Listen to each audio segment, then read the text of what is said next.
Give me coffee in the morning, gotta have the coffee. Wake me up, shake me up, dip me like a lassie. One sip, two sips, and I'm feeling so alive. Coffee in the morning, it's the best way to survive.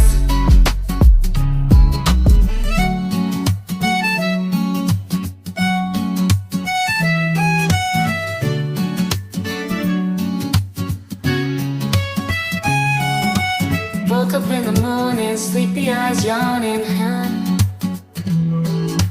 Jumped out of bed, started the day, opened the curtains.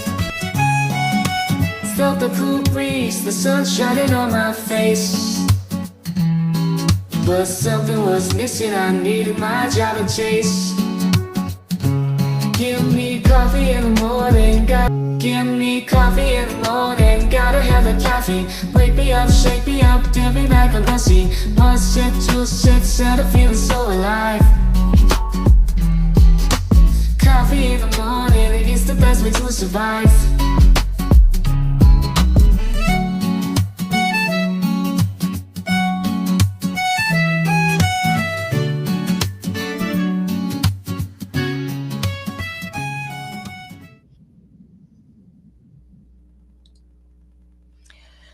Good morning. Good Monday? Is it Monday? Yeah, it is, isn't it? Good morning on a Monday, guys. Welcome in. Welcome in. Y'all come on in, take a seat, grab your coffee or your tea, whatever your morning vice might be. Y'all know the drill. Sorry for being late. Y'all know I'm usually not late, but I had a phone call, so I had to take that. But we're here, and we're going to have a show today. Lord, it was like a busy weekend over the weekend, guys. I wasn't busy. I was just busy following a couple of cases. I don't know what all you guys are out there doing. Butterfly, welcome in. We'll see if anybody, you guys just listening and not chatting, we appreciate you being here. You guys want to hit the thumbs up for us, I'd appreciate that. And come on in and join the conversation. Be a part of it. We got a show to get to today. My mod, Forrest, and we were watching this story unfold over the weekend about little Ruby Lehman, who was missing, and thank God she was found safe. We were like Grizzly True Crime went live with it on, was it Saturday? And so we were watching that, and then we were kind of like deep diving some different things and looking at the maps and all the places, and luckily they did find her and find her safe, right? I was so worried about that little girl. And there's still questions to be asked about that case. She went missing. The cops were called, and then the parents didn't tell the cops for several hours that they thought the guy took her. The alleged uncle, the aunt's boyfriend, ex-husband, something like that. Why would you wait? If you call the cops and say, my child's missing, would you wait 2 to 3 hours to say, oh, well, by the way, she might be with so-and-so? What? I don't know. A lot of questions there. Got a lot of questions there still to be answered. And he was also a registered offender living in the home with children. So that state needs to get it together and figure out what happened there. Yeah, Butterfly, I had a gut feeling he had her in the woods. And you know why? The reason I determined that, took one look at that pickup truck.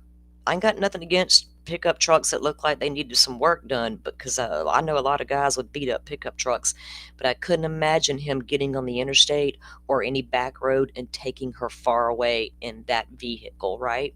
So I was like, this dude's in the woods with that child somewhere. And lo and behold, that's exactly where they found him. Not even far from her home. It was like down the damn highway, guys. But luckily, he didn't get far with her, and they found her. Yeah, they said when they found her, she was in the woods holding a game in her hand, and she was frightened. And then they found him a little ways into the woods. Like, one of the cops that was patrolling and looking around noticed like the grass had been laid down and driven over and leading toward the woods. And when he went out to investigate, that's when he found the guy's truck. And then he goes in a little further and he finds Ruby. So fortunately, she was found, and we didn't have a tragic ending to her case like we did with Madeline Soto's. Speaking of children's cases, guys, Forrest turned me on to something this morning that I just totally missed, didn't even know was happening, and it's a little irritating that it's happening, but it's happening. So let me see if I can get this piece pulled up before we get on to our main topic. We're going to take a look at this for a moment. Most of you guys probably know about the Harmony Montgomery case, how tragic that was, and her disgusting father and stepmother. And if you watched any of the trial of those two trials, you know what I'm talking about. It appears Mr. Montgomery thinks he deserves a new trial. And apparently, the courts have decided to hear the argument as to why. That's a step. I don't know why. I got to dig in more. I'm not sure why they would grant it if they didn't think. I don't know. Let's watch this piece and see.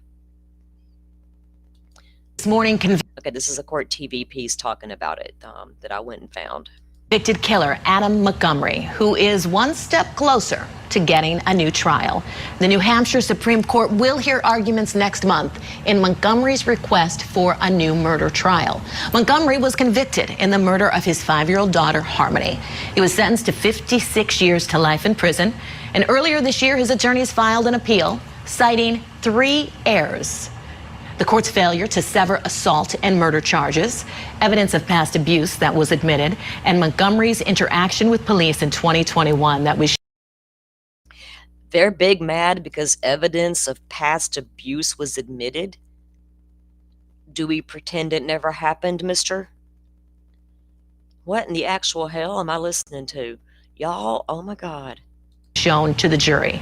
Here's that video. Your ex, Crystal, I did talk to her. She's like not mad at you. She's just kind of concerned. She hasn't seen her kid.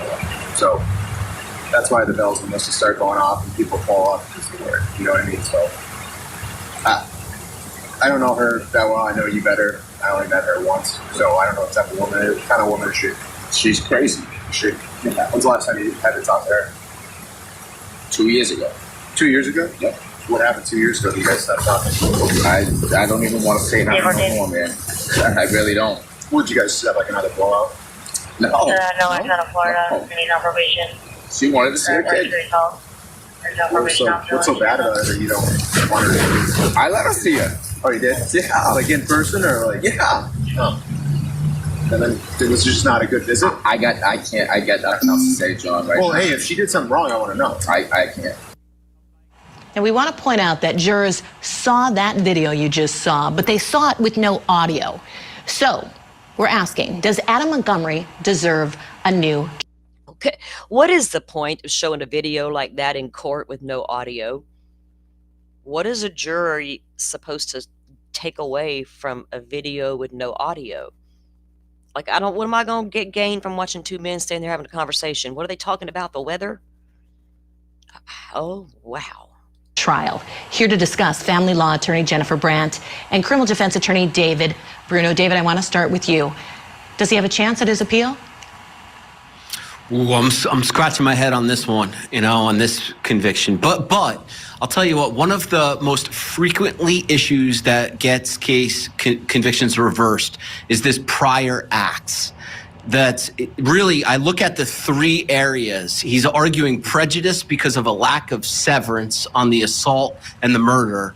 The prior allegations of abuse. You know what? If people like Lori freaking Vallow and Adam freaking Montgomery didn't want prior stuff brought into court, maybe they shouldn't do prior stuff. It's part of who you are. Oh, give me a freaking break with these damn defense attorneys coming in hot like Alan Jackson. We're gonna get to you in a minute, Bubba. Don't worry. And the statement that kind of really may go into sort of that area. And that is where, as prosecutors, you really want to convict on the actual facts and allegations of the incident itself. Generally speaking, history is prohibited from coming in unless there's a very specific rule of evidence that allows it in. Usually it's 404. be that we use throughout all of these states. And if there's relevance that is needed, probative evidence, lack of mistake, it goes to purpose, there's a pattern, things like that, that gets decided before the trial, then it gets allowed for those particular reasons. So when I look at this appeal, I see sort of that thread going through all three about prior abuses and prejudice that the defendant is arguing. But just because they accept this appeal doesn't mean it is getting reversed either, which is a worthy point to make. Yeah, absolutely. Jennifer, so in that situation, as David was describing it, so you could see how jurors might take a look at past abuse that he did on his beautiful little daughter, Harmony, and then say, yeah, you know what, he killed her. Yeah, and I mean, this was tough because I don't think her body was ever found, so we really don't. No, ma'am, it was never found. And this is not tough. It's not tough at all.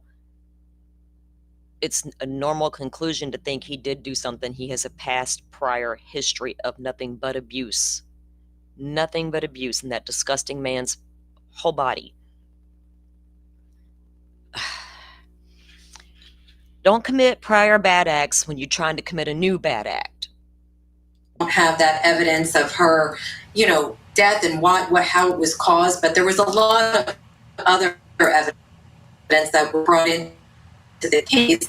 You're dealing with a beautiful child, so I think it's a really tough one. I'm not so sure he's going to get a new trial based on all the facts that came in during his first trial. Now, his attorney said his estranged wife, Kayla, should not have been allowed to testify about Harmony's abuse. Let's go ahead and listen to some of what she had to say while she was on the stand. Let's do. Did you see him put Harmony in that duffel bag? Yes. How did he put her in there, Kayla?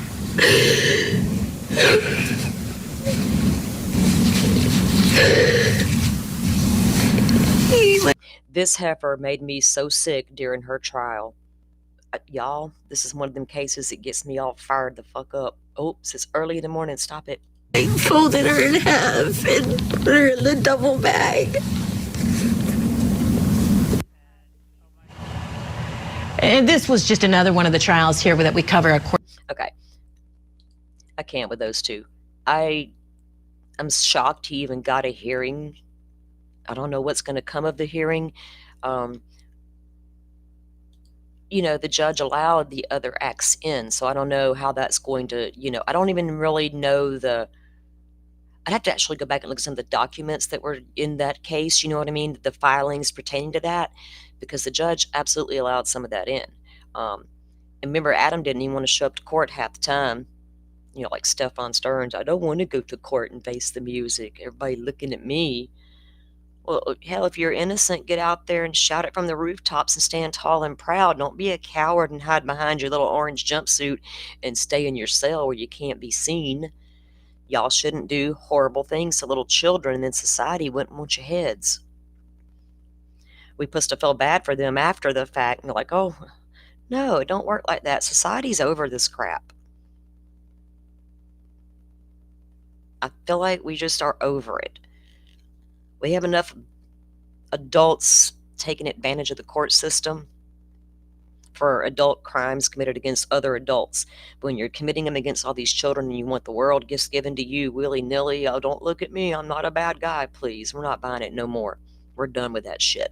And why the hell was a registered offender allowed to live in a home with a child and nobody ever realized that was happening?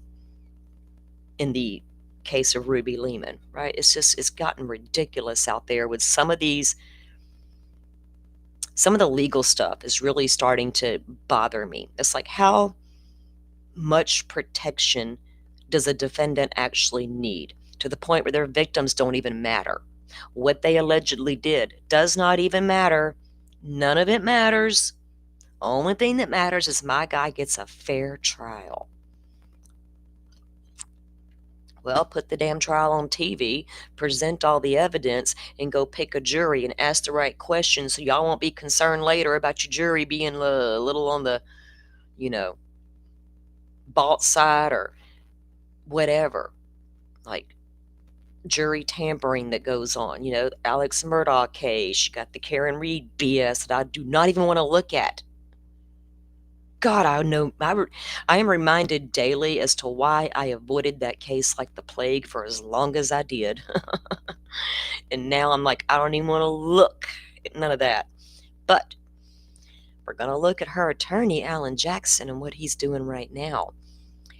Does he have a case, right? Are you guys familiar with the new case that Alan Jackson has taken on in the Frazier bomb case? I've done a little deep diving on that. I'm like, what's this dude's angle with this? What's going on here? So I started doing some research on it, watched a couple of YouTube lives, and went digging around. I was like, I'm going to talk about this, because when does privilege and culpability, where does one begin and one end? Are you just privileged because you can hire a high-powered attorney that can do this, this, and this, and maybe possibly bring in ARCA again? Or do you man up and take responsibility for what you've done? I can show you a man who has done just that. And I couldn't be more proud of him and the woman who got him there. And we're going to look at that in a minute too, because he will absolutely tell you he thought he was that privileged boy. He thought he was the one with no consequences, because he pretty much had none his whole life. When you're a little on the wealthy side, it don't matter. You do what you want to, baby, and we'll just turn our head and you'll grow out of it when you're a good kid, all that stuff. But I'm going to show you a story about what it means to take responsibility for your actions and how far you can go with it and the good impact you can have as a result of that. Or is it the better route to go, no, I need this high-powered lawyer and you need to lower my bond by $4 million so I can pay my high-priced attorney? I don't... It's going to be one of those weird cases, guys, because there's a lot of problems. You don't like him either, but I wouldn't want a lawyer probably. Look, Alan Jackson's kind of got a case and kind of don't. And because there's legit problems with the highway, the Pacific Coast Highway in Malibu, California. There's a whole documentary on just how horrible and deadly that road is. That doesn't help the prosecution at all. If I'm a defense attorney, I'm like, whoa, wait a minute. That helps me all I need, right? And it does. But we're going to take a look at what's going on there. So let me give you guys a little rundown of let me pull up an article. Let me shift this over so I can get to my thing here. And I'll share an article with you guys and give us a little backstory. This happened back in October of 2023, October 17th, 2023 in Malibu, California. At the time, I think he was 21 at the time, or 22. Frazier Baum, however you pronounce his name, was speeding down, now allegedly speeding down the highway at about 104 miles per hour when he crashed into several vehicles and into the 4 Pepperdine University sorority sisters who had just gotten out of their Uber and were on the side of the road. Unfortunately, they all 4 died. All 4 of them. You were behind the wheel of the car. You're responsible. This isn't a did a vehicle hit them situation like Karen Reed. It's a we know the vehicle hit them situation. But why? How did the accident occur? Was he driving erratically? Now, from all reports that I've seen, no DUI, no under the influence. Now, according to him, he was trying to escape a road rage incident, going 104 miles per hour. Like, you got a cell phone, you couldn't pull over and call the police? Hey, I'm being chased, I'm being harassed, I feel unsafe. There was a whole host of other remedies that could have been dealt with besides gunning it 100 miles an hour down a highway. I would never do that in my life. That's dangerous. That's putting me at risk, any passenger I have at risk, and anybody else on the road at risk at the same damn time. But Does the fact that you're just 21 make it, oh, he's a baby and didn't know no better? I think not. I think not. All right, let me pull up the article here. Welcome in, Sunflower Soul. Carrie, good to see you. Rach. Joy, good morning. Joe Schmo, good morning. All right, guys, let me get this article pulled up here and we'll start with what happened. And now, he was initially arrested and charged with manslaughter and released, and then rearrested about a week later with upgraded charges. Oh boy, should we have kept the charges at manslaughter and we'd have been good? Did they need to go upgrade all the way to murder? In our minds, murder means I intend to go out and kill you. Manslaughter means I killed you, but it was an accident. Which one do we have here, right? Okay, let's pull up this first article. This is from the Daily Mail. Let me pull up the screen so you guys can see with me. Now, he was also a baseball player. He come from a wealthy family. They have a really nice house. So anyway, oh my goodness, he was playing the baseball and he crashed into the Pepperdine students, and the fatal, he was driving a BMW. Let's get to the parts that matter here. Okay. The man who fatally crashed into 4 Pepperdine University sorority sisters has been revealed to be I got something hanging on my screen and it's like totally in the way of me reading. Get that down. I got a big chunk of rose quartz that hangs off the side of I'm a weirdo, y'all. I got crystals everywhere. I can't do enough to keep myself vibing well. All right.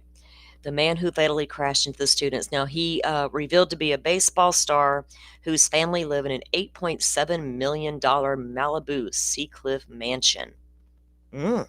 Sounds lovely. Fraser Michael Baum, 22, was charged with vehicular manslaughter with gross negligence after the 4 college students were mowed down and killed, but he was later released from custody. The victims of Tuesday's crash were named as Neam Rolston, Peyton Stewart, Asha Weir, and Deslyn Williams. And these girls were all, 3 of them were 21. Nima was 20, and Peyton, Asha, and Deslyn were all 21 years old. They were all seniors. All 4 were seniors studying at Pepperdine's Seaver College of Liberal Arts in Malibu, and they were sisters in the Alpha Phi sorority.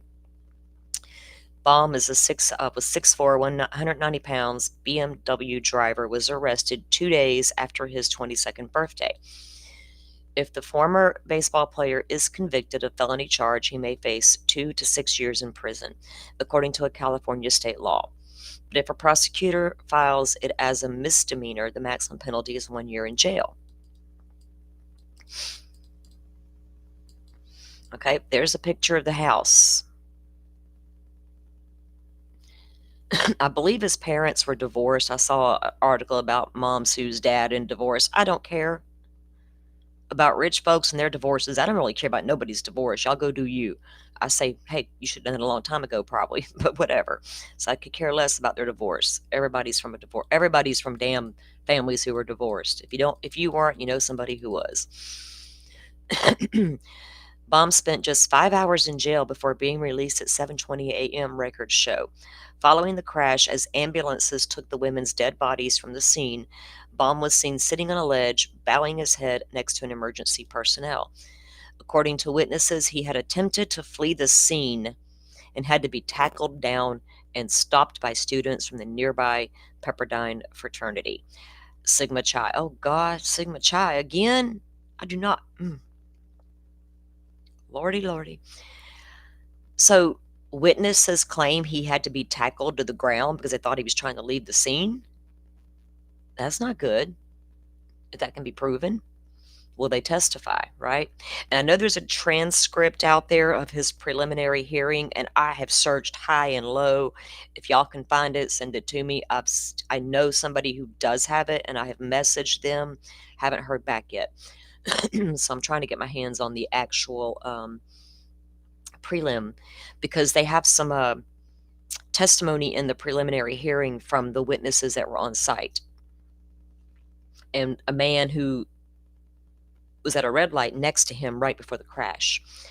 So according to witnesses, he had attempted to flee the scene and had to be tackled down and stopped by students from nearby Pepperdine Sigma Chi fraternity.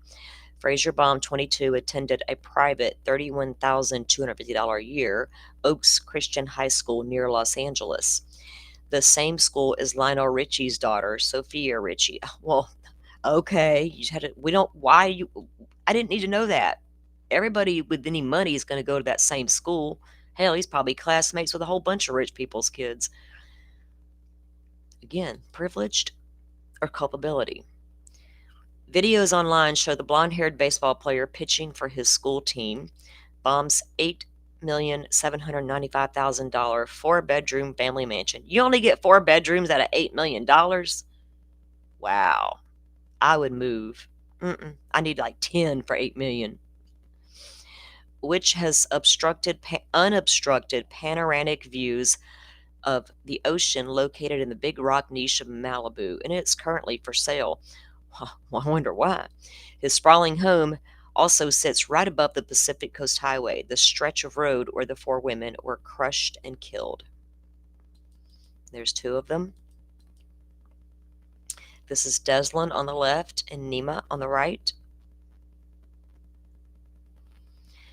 It's really tragic. There's your other 2 victims, Peyton on the left and Asha on the right.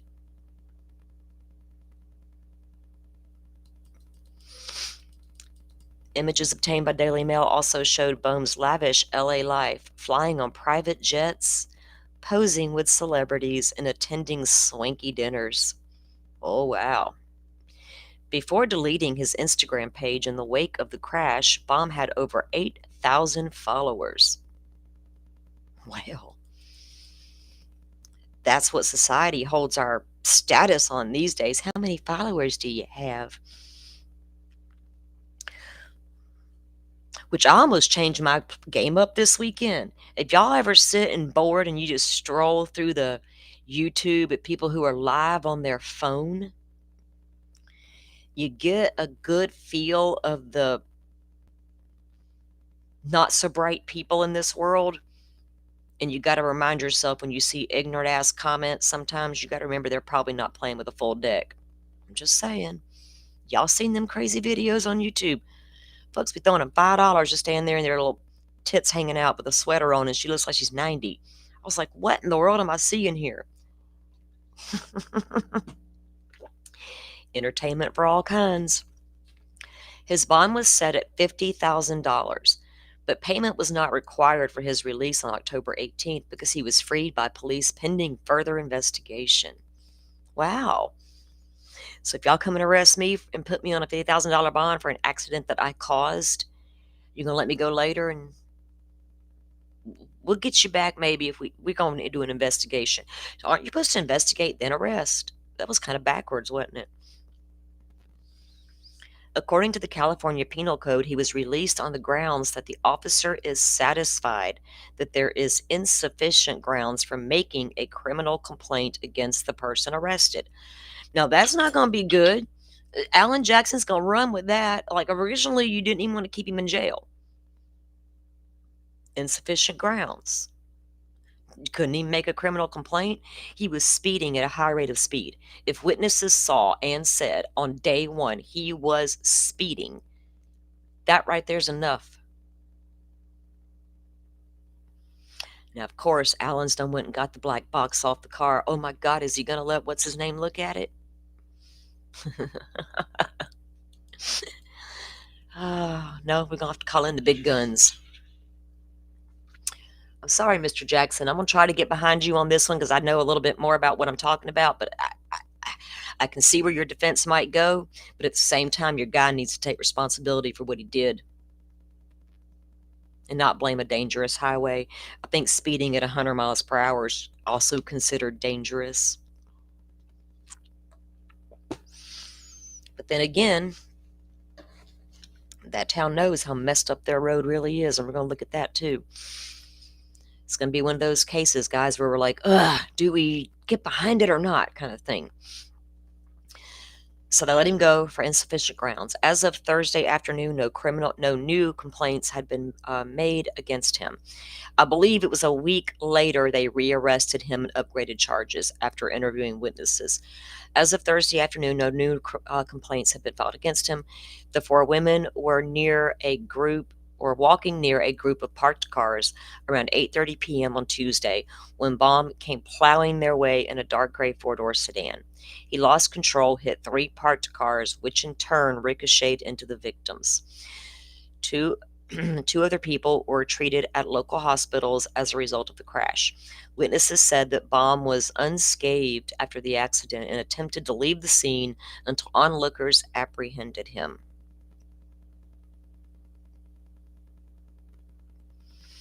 Yeah, Rachel, everybody getting a fair trial these days. You don't need a high-powered $1 million plus attorney to come in and get you a fair trial. And the judge is going to tell him that in a minute. We're going to look at that. The judge is like, excuse me? You want a bond reduction for what? No, sir, not happening.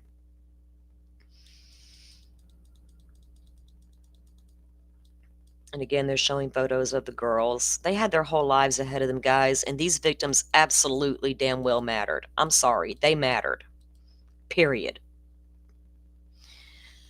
You're minding your business, you're hanging out with your girlfriends, you get out of your Uber to go about your way and smash, you're gone that fast because of one person's irresponsibility. Again, if you weren't going 100 miles an hour, it may not have happened, but I haven't seen the black box evidence to conclude if he really was going 100 or not, like the witnesses say he was. Sheriff Sergeant Maria Navarro said that alcohol was not believed to be a factor after officers conducted a field sobriety test. The city of Malibu's, well, did they do any other kind of testing? Or we just tested for alcohol, that little non-aggressive thing that Americans drink? Because it's legal. Alcoholics. We didn't test for anything else. No suspicion even. Eyes weren't dilated, nothing. I need more information. The city of Malibu said that a speeding motorist was to blame for the crash. Officials said there was a Pepperdine fraternity party being held in the area, and the victims had been planning to meet up with others at the time of the tragedy. Nima, Asha, and Peyton all lived together in college last year, their social media pages suggested. Oh my goodness, that sound familiar? A tragic video also emerged of the four Pepperdine sorority girls laughing over dinner and drinks together just weeks before their deaths. The four girls went on vacations together, spent time in their sorority house with one another, and often posed for formals together. Tributes poured in for the women. According to her LinkedIn page, Nima also worked as a cheer and gymnastic coach, while Asha Weir was a writing tutor at the school in her spare time. Peyton volunteered at an old folks home and recently completed an internship at TikTok. She worked in an old folks home, y'all. You know how hard it is to get young people to do that kind of stuff today? Deslyn Williams' employer said or paid tribute to her in a heartbreaking Facebook post saying, when you get the saddest news, 21 miles of devastation. Now, 21 miles of devastation. We're going to look at that in a minute too, because that's a documentary on how horrible that highway is and all the deaths that have occurred. A road full of heartbreak, one commenter wrote. Deslyn, rest in peace. Oops, sorry guys. My phone is on today because my dad's in the hospital, and I've been getting updates from my brother and my sister overnight and this morning, so I had to leave it on so I don't miss a notification if they need to reach me for anything. So I apologize for the extra noise, but I know y'all are very understanding and very good. And y'all know we ain't no polished up show over here. We just us. Okay.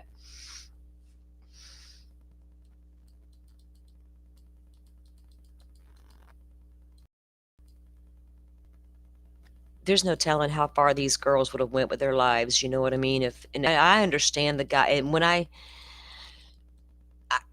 I need him to show some compassion, but I'm gonna tell you right now, after what I'm gonna show you later in this stream, I guarantee you, if the boy felt an ounce of remorse and wanted to apologize, he would be told no by his attorney, and I'll show you why in a little bit.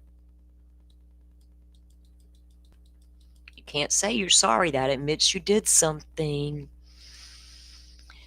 The area where the crash occurred is known to locals as Dead Man's Curve thanks to the high volume of incidents in the area. The fire captain described the accident as horrible, adding, "Unfortunately, we have 4 DOAs. We have 4 victims that did not survive. The sheriff is out here and they're going to have a massive investigation to find out what caused this. It's a tough scene right now." As crews were on the scene Wednesday morning, one of the cars involved could still be seen by the side of the highway, where almost the entirety of the rear driver's side was crumpled by the collision. He had to have been traveling at a high rate of speed to cause all that damage. I'm sorry, 40 miles per hour ain't going to crush those cars he hit the way he did. And I've seen the cars. The crash is still under investigation. However, officials have indicated that they believe speed was a factor. Locals were quick to note that the area the crash happened is notorious reputation for speeding, and the tragedy did not come as a surprise. Since COVID, there has been an increase of incorporated in their little fast sports cars. It is all night, enough that you can hear it over the waves. Wow. And we live on the beach side. No specific waves. They don't play around. They're making crashing sounds. You know what I mean?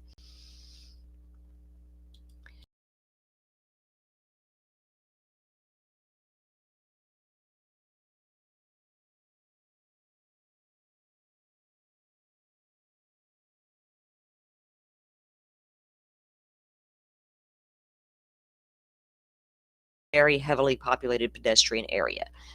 Well, then maybe y'all should have done something about that. We know. God, I don't know what to say. We know it's a deadly highway, but we just gonna pray it don't happen again. Let prayers work, don't they? They don't work for everybody. It makes you question why. How come it worked for you and not for me? Did I not say it right? You know, that kind of thing pops into your mind. I yes, I gotta get off that. Never mind. Malibu has witnessed on its 21-mile PCH in the last decade. See, Alan Jack did that to his benefit, and I don't blame him.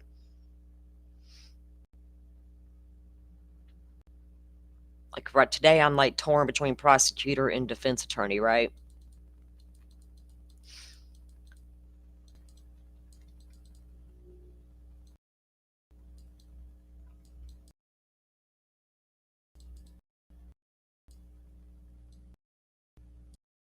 Always felt that day. Well, yeah, I can. Never mind. That was including more than 1,500 injuries. In the same time period, excessive speed was the most common violation given on more than 100,000 traffic citations, according to the city. Damn. Instead of fixing the highway, would they rather give out citations and give me a quota?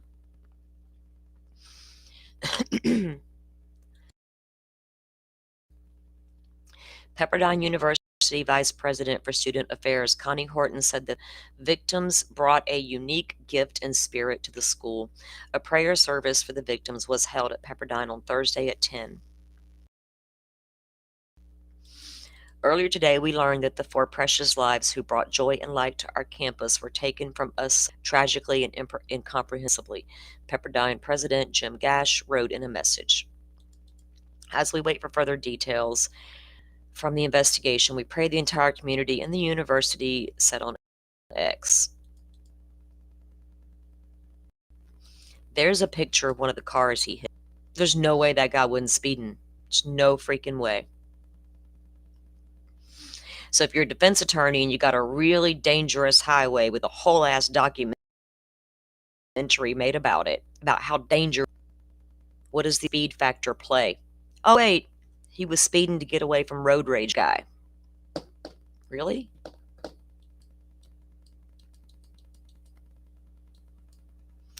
Debris seen along the highway. Looks like a garbage can, don't it? Then again, I can't see that great. I think I'm going blind. I wish I could bring you back to life and dance with you and party on the party bus down PC. I know you'll be the best vet and take care of all the animals in heaven. One of the girls did want to be a vet. Fiona's sister, Nora I don't know how to say that, who was in the same sorority as the girls, also said, I can't fathom that this is real. I don't want to believe it. Person you ran to in a crowded room. She had the ability to make everyone feel special and loved. Her laughter was contagious, and she was one of the funniest people I've ever met. She was truly one of a kind. There will only be one Deslin. The world lost 4 irreplaceable souls, but heaven gained 4 beautiful angels. One of the girl's devastated friends, Rihanna Dyson, wrote in a heartfelt statement online, the past 24 hours has been heartbreaking and devastating. There will never be enough words to describe the beautiful souls we lost. I don't know how I was even lucky enough to have been friends with these women, but I thank God for that every day. As charismatic and passionate as you made everyone in the room, everyone in every room feel welcomed, heard, seen, and loved. I will cherish all the beautiful memories we've had together. I'll never forget. Beautiful memories we have together forever, and I'll never forget your love for Jenny's ice cream. Aw. Thank you for always making me laugh and being everyone's literal hype woman. Asha, sweet Asha with the kindest heart. I'll never forget how hard we laughed together at the Cheesecake Factory and how pure and genuine you were to all your friends. Nima, you were all like another little sister to me, so stylish, so kind, and a loyal friend. Peyton, I thought I had the honor of getting as close with you. Though I never had the honor of getting as close with you as other sisters, it's evident that you were so dearly loved by many. I'll never forget your smile and your sweet hugs whenever I saw you. I love you, Angel. While what happened to the 4 was something so unfair and unimaginable, what comforts me is knowing that you are all together. I think my sisterhood at Pepperdine, because I'm just kind of like, I didn't really. So, like I said, he was rearrested a week later and recharged with upgraded charges, and I believe the bond was then set at $8 million. And now Alan's trying to get it lowered, I think, to $4 million.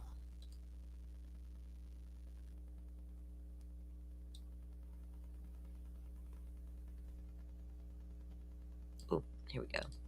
Now,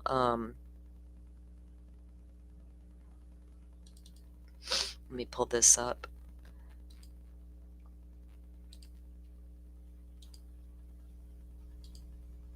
So this was after the rearrest, okay? A driver involved in a crash in Malibu that killed the 4 Pepperdine University students has been rearrested for 4 counts of murder. I don't know why if they think speeding, then maybe that could get them to murder. But do you want to overcharge these people, right? Because then you can't land a conviction if they're overcharged, which I always felt was the problem in Karen Reed's case. Of course, we don't even know what the hell happened in that case. We don't know what the hell happened. I still don't know what happened in that case. I don't know what happened to that poor man in the snow.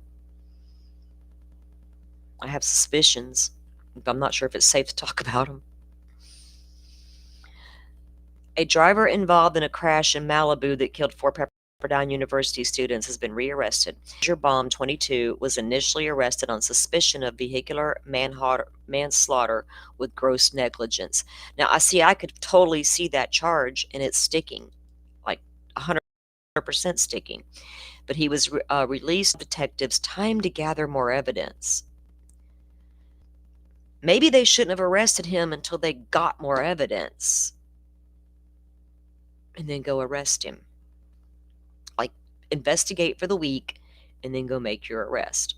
He was rearrested Tuesday and now faces 4 counts of murder, according to Los Angeles County Sheriff's Department. His bail was set at $8 million. That kind of like Brooke Houck's bail, huh, Butterfly? I like that $8 million. This must be a nice number for these courts. Hey, I think we got sentencing coming up this week in Crystal Rogers' case. I think it was postponed to the 17th, just for you guys following. Butterfly, I just wanted to note that real quick. Sorry, guys, got off track for a second, but I had to tell my girl the update. The deadly crash was reported last Tuesday evening in the 21600 block of Pacific Coast Highway. Investigators say Baum lost control of his car and hit several parked cars, which crashed into the women. 2 other people were injured in the incident. When a case is presented to the district attorney's office, you need to present supporting evidence for the specific charges being requested for filing within 48 hours, the Sheriff's Department said in a statement. In this specific case, the evidence included toxicology, speed analysis, execution of search warrants, etc. was still pending and took additional time to collect. The victims were identified as Nima Ralston, 20, Peyton Stewart, 21, Asha Weir, 21, and Deslyn Williams, 21. They were all sorority sisters and seniors at Pepperdine's Seaver College of Liberal Arts.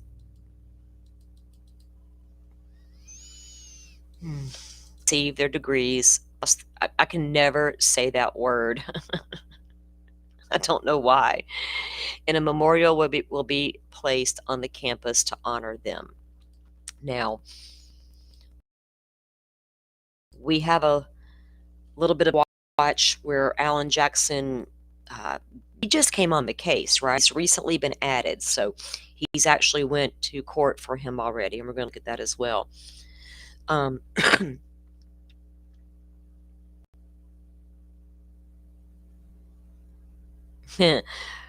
You think Sunflower, like if you overcharge, will that prompt to plea to a lesser? You got to offer a plea, though. I mean, the defense can come and ask for a plea, but I don't think Alan Jackson's the plea asking type of guy. Something about him don't tell me he's going to be the kind of guy to cop a plea deal. I feel like he thinks this is overcharged. We'll have to wait and see. She says overcharging is tough. It can benefit the case, but because I think there is more of a chance for him pleading for the lesser charge. Yeah, but I also feel like if you overcharge, you make problems.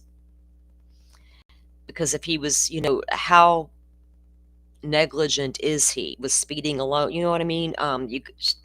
Was the intent set out to murder somebody? That's my problem with this whole vehicular car crash stuff. I don't know if you ever get to murder. In my brain, murder means I killed you because I wanted to. Manslaughter is always meant I killed you, but it was an accident. So I don't know why they ended up to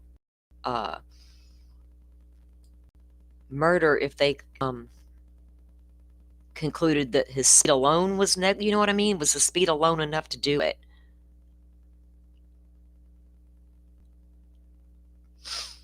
Yeah, it could backfire. Girl, you got Alan Jackson on the case now, Lordy. And a judge who ain't playing with your nonsense. All right, let's pull this up.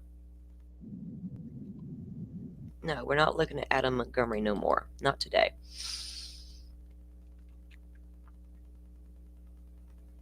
Okay, let me pull this up. Okay. Oh, Lordy, I got it. Oh, that's not who I thought it was. Thank goodness. Okay.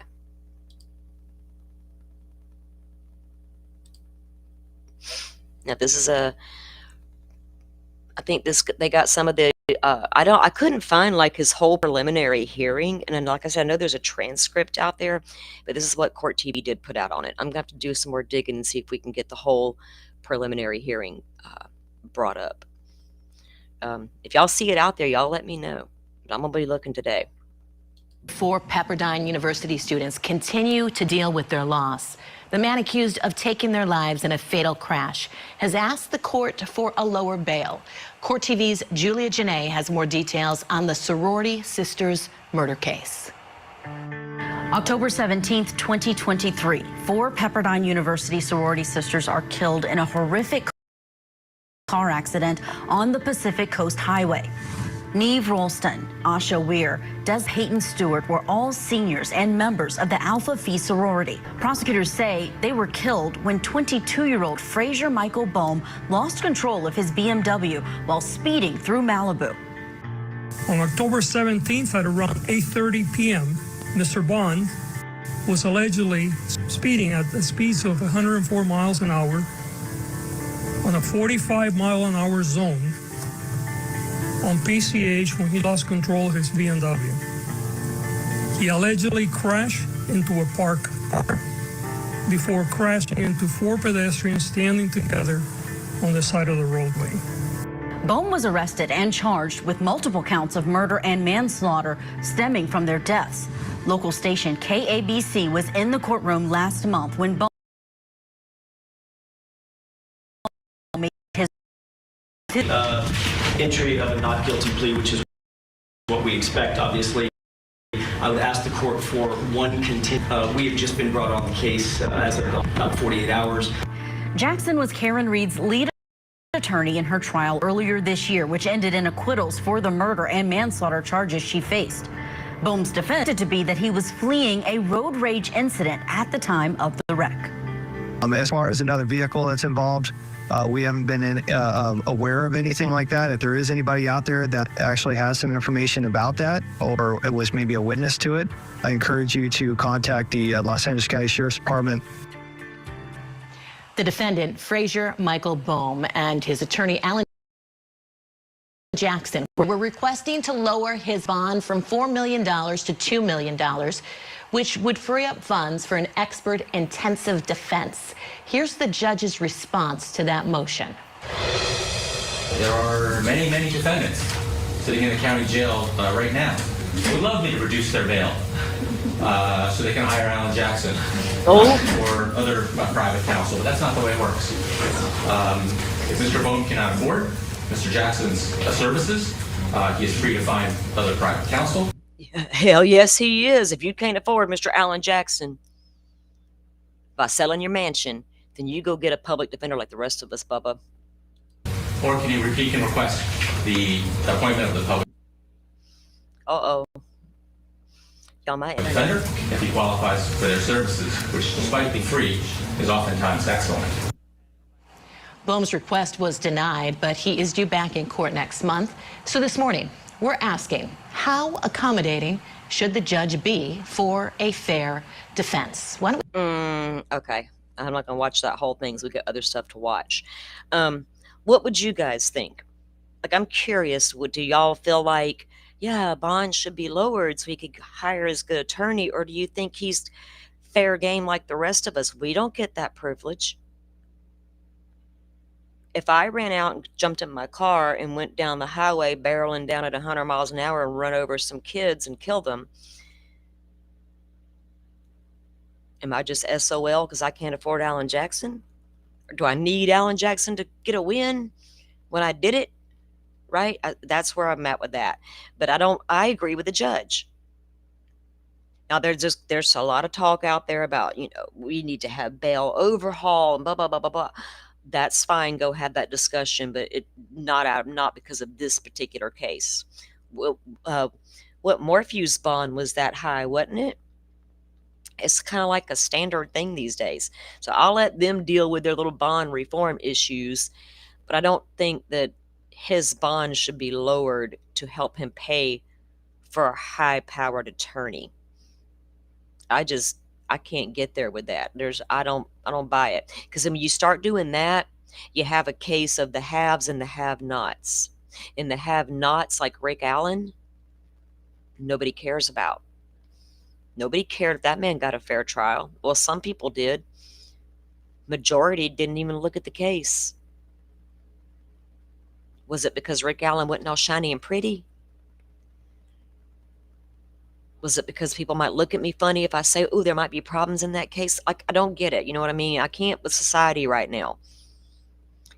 This is not a society of only the beautiful people matter. I'm not even gonna embrace that bullshit. In fact, those kind of people make me absolutely sick to my stomach. Because I can't with the privilege. Wait a minute, that comment is just too great.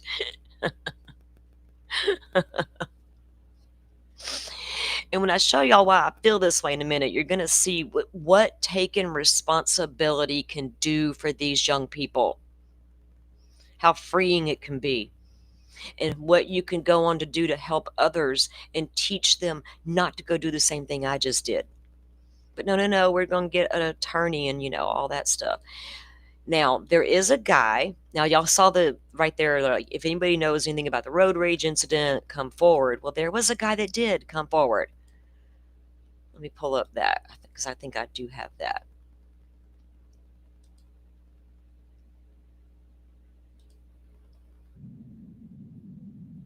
This thing automatically plays, and I'm going to spotlight that dude in a second. All right. Where's it at? Okay, it's in this one. This is like a 2.5 minute clip. Now, I believe it's in this one. If I didn't save it, then it may not be. But let me explain to you what this guy has. If he's in this one, you'll see it. But a man claims that he did pull up to a red light beside the boy in the BMW. And he thought the boy was texting or something. And he says to him, hey, you're going to kill somebody. Put the phone down, or something to that effect. And the boy takes off from the red light, hauling ass. And then the crash happened. That's the road rage incident that he claimed he was trying to get away from. Some old man yelling at you through the car window? Like, I need to see the transcripts from that preliminary hearing, because there's witnesses' testimony in it. Car crash that killed 4 Pepperdine University seniors. Tonight, LA's district attorney formally filing murder charges against 22-year-old Frazier Michael Baum, who authorities say was driving the car that slammed into those young women. The investigation revealed that the defendant knew his actions were dangerous to human life and deliberately acted with conscious disregard. The crash happened on a stretch of California's Pacific Coast Highway in Malibu, just 4 miles from Pepperdine University. Investigators say Baum was driving at 104 miles per hour in a dark BMW around 8:30 at night when he lost control, sideswiped several parked cars, and then rammed into the 4 sorority sisters who were walking in the area. Baum's attorney claims he was being chased at the time of the crash. There was a road rage incident that started at Duke's, that this person chased him and tried to push him off the side of the road. And when he accelerated to get away from him, that's when the accident occurred. Okay, and that was his first attorney before Alan Jackson came on board. Baum was initially arrested on suspicion of vehicular manslaughter with gross negligence, but was released pending an investigation. A week later, on Tuesday, he was rearrested. The DA now charging him with 4 counts of murder and 4 counts of gross vehicular manslaughter. Baum has pled not guilty. You must understand that when you're driving with complete disregard for the life of others, severe consequences can occur. Absolutely. Absolutely. Yeah, Carrie, I feel you, girl. Here's the thing about the Karen Reed case. I'm still not convinced she didn't hit the guy. I'm sorry, but both all the experts that presented their stuff all had valid views. But I'm still not sure she didn't clip him with that car. I don't know how. I don't know. It's like with the Rick Allen case. I don't know either. I don't know with Karen Reed anymore. It got so out of hand over there, right? So how much... Now, the guy they're talking about that he road raged with, what will he testify to, right? In depositions and things of that nature. The The devastating incident now prompting calls for safety along the famed Pacific Coast Highway. Locals have dubbed that stretch where the crash happened Dead Man's Curve. You said Malibu's safe. It's not safe. At this heated city council meeting, residents in the beachside community demanding more enforcement, speed cameras, and potentially a redesign of the highway. Why does it take something like this for anybody in this city to do anything? Why? On campus, students and faculty mourning the senseless loss of their beloved friends, Neve Royalston, Peyton Stewart, Asha Weir, and Deslyn Williams. I met all four of them freshman year and quickly realized how much better life was about to get. Each remembered as bright, fun, and loving. Their lives cut too short. Another community left shattered. And Pepperdine University says those four young women will posthumously receive their undergraduate degrees. As for Baum, he is currently being held on $4 million bail. If found guilty, he could face decades in prison. Thanks for watching. Stay updated. Okay. So I'm gonna try to find that transcript because I want to see what the other witnesses have said. And right, Butterfly, I saw your comment there. Maybe they upgraded the charges once they interviewed witnesses. But I don't know what the witnesses, if they said he intentionally, hauled ass from the red light and got up to 104, could that potentially be why they upgraded to murder? There's a lot of questions as to how they got to that charge still. I think, like in Karen Reed, they would have been a whole lot better off to stick to manslaughter, in my opinion. It would have just been a whole lot better for them. So there's no need to overcharge defendants, especially if you can't prove they murdered. So what if y'all fight all the time? That don't mean you're going to go out and unalive each other. You just fight all the time. So they did overcharge Karen Reed, in my opinion, and they'd have been a whole lot better to stick to the manslaughter. Now, I'm going to show you guys something. Yeah, that's what the witness says, Butterfly, that one of them said they thought he had a cell phone. There's conflicting statements about what he was actually doing before he took off from the red light prior to the crash. When you get behind the wheel of a car, you got everybody else around you. Their life is now in your hands. And I've always taught my kids that. When you hand a kid a set of keys at the age of 16 and you just turn around and walk away and you don't say a word to them, you're a bad parent. I'm sorry. I'm going to call you out right now. If you never give it a second thought, you're crazy. They need to know that that is a massive machine that they're behind the wheel of, and it can absolutely devastate anybody that comes in contact with that car. You could die in a crash and I could be that mama tonight crying, or there could be another mama crying because of your actions. When I was 16 years old and handed my car keys, back then we still had payphones, I was also handed a quarter. If you decide you're going to try drinking with your little buddies, you better not drive that car. You better use that quarter to call me. My mama put the fear of God in me. I was never, ever going to screw up, because you know what? The courts can come at me all day long, but don't send my mama after me. My God, don't do it. If I'd have ever harmed anybody behind the wheel of a car, I think mama would have whipped my ass and hauled me down to the police station. Especially if I had been drinking, because my God, she preached that to us. I could never do it. I literally have called my mom before. I'm staying where I'm at tonight. Good girl, don't move. That's all it took. Good girl, don't move. Have the hard conversations with your children. Maybe these people did. Maybe they didn't. Oh, here you go, son. Take your BMW, the kind of car only kids your age could dream of, and go have a good time now. Go have a good time. You got to say things to your kids, man. And even if you do, they're going to listen. You know what I mean? I'm not saying they would ever listen, but you got to try. Which you do. We have the same mamas. Well, given your name, I think we might. We just might, ma'am. Oh. I swear I think my mama reaches out down from heaven sometimes, and she pops me right in the back of the head. I can feel it when she does it. I was sitting outside yesterday enjoying the peace and nature and just enjoying it, and this my mother loved butterflies, and out of nowhere this giant butterfly just decides to swarm all around me and land right here where I'm sitting and just hang out for a while. I was like, "Hey mama, what's up?"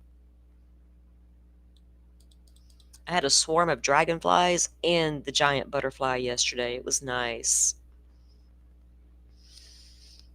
Okay, let's take a look at this piece here. Okay, this is going to tell us a bit about the highway and the problems with well, it's not going to tell, it's going to tell us a lot about the highway and major problems along this 21-mile stretch of highway. How much of that is going to play into the defense strategy, right? Because if you've got a known deadly highway where numerous accidents have occurred, that's a problem. But then again, I got to remember, old boy was speeding. Don't forget that part. But we got a dangerous highway at the same time. So we're going to take a look at this. Oh, butterfly. Look at there. She's gifted out some memberships. Sirius Black, welcome in. You may be working and listening. Betsy, welcome on in. Common Sense, Texas Ranger. And Pammy, welcome in, guys. Welcome in. This is a documentary that was created by a father who lost his daughter on this highway in an accident. Exactly.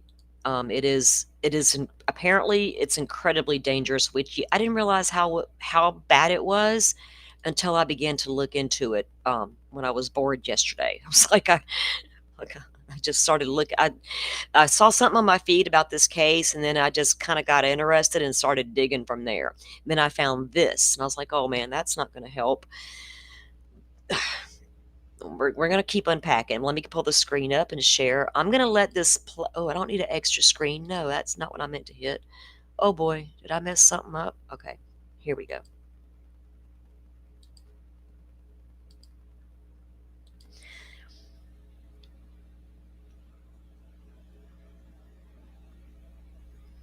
I know butterfly. You know your name. Every time I see the butterfly in the blue, my mama loved her butterflies. And that one yesterday, he was huge.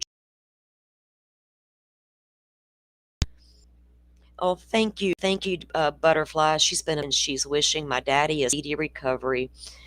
Yeah, he did well overnight, and they don't see anything alarming on any of the tests. So hopefully, just whatever was going on with them, just you know how they are when they get older, they can't fight off infections and stuff as well as they once could. So hopefully, they'll continue to heal, getting better throughout the day. Thank you, ma'am.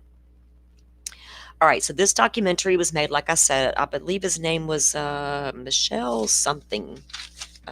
Shame that I don't have it written down.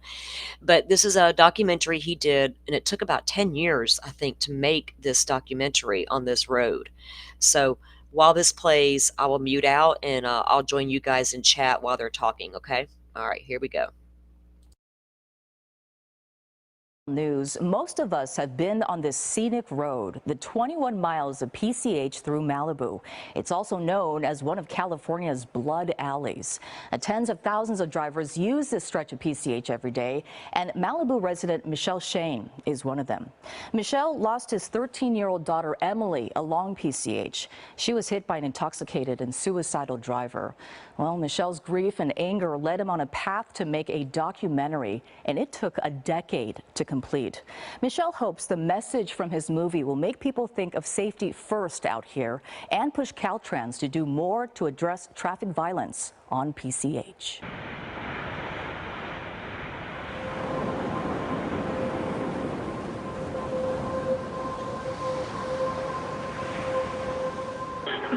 What's your emergency? Kind of an insane driver ahead of us on Pacific Coast Highway. Michelle Shane saw the same driver that day. I kind of shook my head and went, "Wow, look at this maniac." On the same road. He's passing people in the emergency lane. On his way to pick up his daughter, Emily. Oh my gosh, it's hard to watch this. And I said, that's not going to end well for somebody. Never thinking that somebody was going to be me. girl was walking along PCH near Heather Cliff in Malibu when out of nowhere a driver came barreling into Shane. She's dead. And my life changed forever. Michelle's journey of grief, pain, anger led him back to PCH and the numerous tales. Tragedy and loss, not just his own, along that same road. Two cars collided head-on, sending one of them in the ocean below. There was a fiery crash and a man is killed. The deadly collision left 2 people dead and 2 others injured. Putting in the local paper and on the news and just on and on and on. And I said, this is nuts. Can't anyone do anything? I mean, maybe he could. If we can get people angry enough, maybe we can affect change. Michel is a Hollywood film producer. He spent the last decade making this documentary. 21 Miles in Malibu discusses the dangers, the frustrations with the state-run highway through the middle of a city that's also a tourist destination. It's not just my story. It's the story of the road. The Chumash Indians lived in what they called Malibu. The film begins with the history of PCH in Malibu. In 1929, it opened as the first public road through the area. In 1947, it was widened to a 4-lane highway. Through the eyes of a local business owner, I have seen 9 fatal collisions or deaths from this exact spot. A sheriff's deputy. Look at this pedestrian crossing the street right here. See that? Through the camera lens of a local reporter. A fatal car versus pedestrian crash at Las Flores Canyon Road last night. The film tells some of the personal stories behind the statistics. Since 2015, there have been more than 700 traffic injuries and 20 deaths along this stretch of PCH. You don't think it's going to happen to you. You don't think it's going to happen to somebody that you love. You never do until it does. The film argues it's nearly impossible to make changes even with a dedicated city task force and multiple studies because the state has the power. We're actively working to reduce fatalities and serious injuries. 1 death is too much. Caltrans has not seen the film but says much has changed since they started operating PCH in the 70s.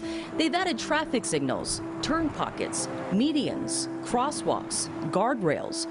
But Michelle asks, where are the major changes to address the dangers? The PCH you see now and you are driving on, there have been no major changes to that road since the 50s. So we're talking 70 plus years ago that the same twists and turns. There's nothing inherently troublesome about the situation there if drivers behave in a safe and reasonable manner. Caltrans says for years they've been in dialogue with Malibu residents and the public about safety concerns.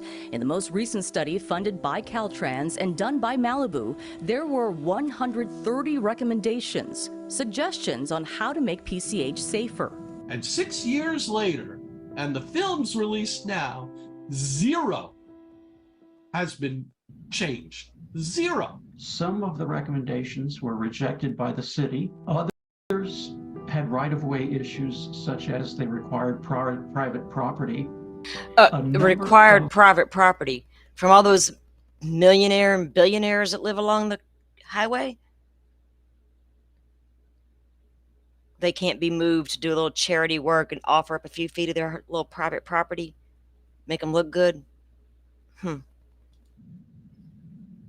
Them are right now being constructed. The film also talks about the amount of time it takes to go from recommendation to reality. They put some no parking signs up, which took 4 years, right? Think about that. 4 years. How many people got killed while bureaucracy was walking its way through this? It's insanity. Caltrans says nothing is fast-tracked. It can take up to a year for the agency to investigate a single issue. There are many factors and multiple agencies involved in all of the reviews and approvals. Michelle says his latest project has nothing to do with awards or acclaim. All these stories, all these people who are upset and have been affected by it.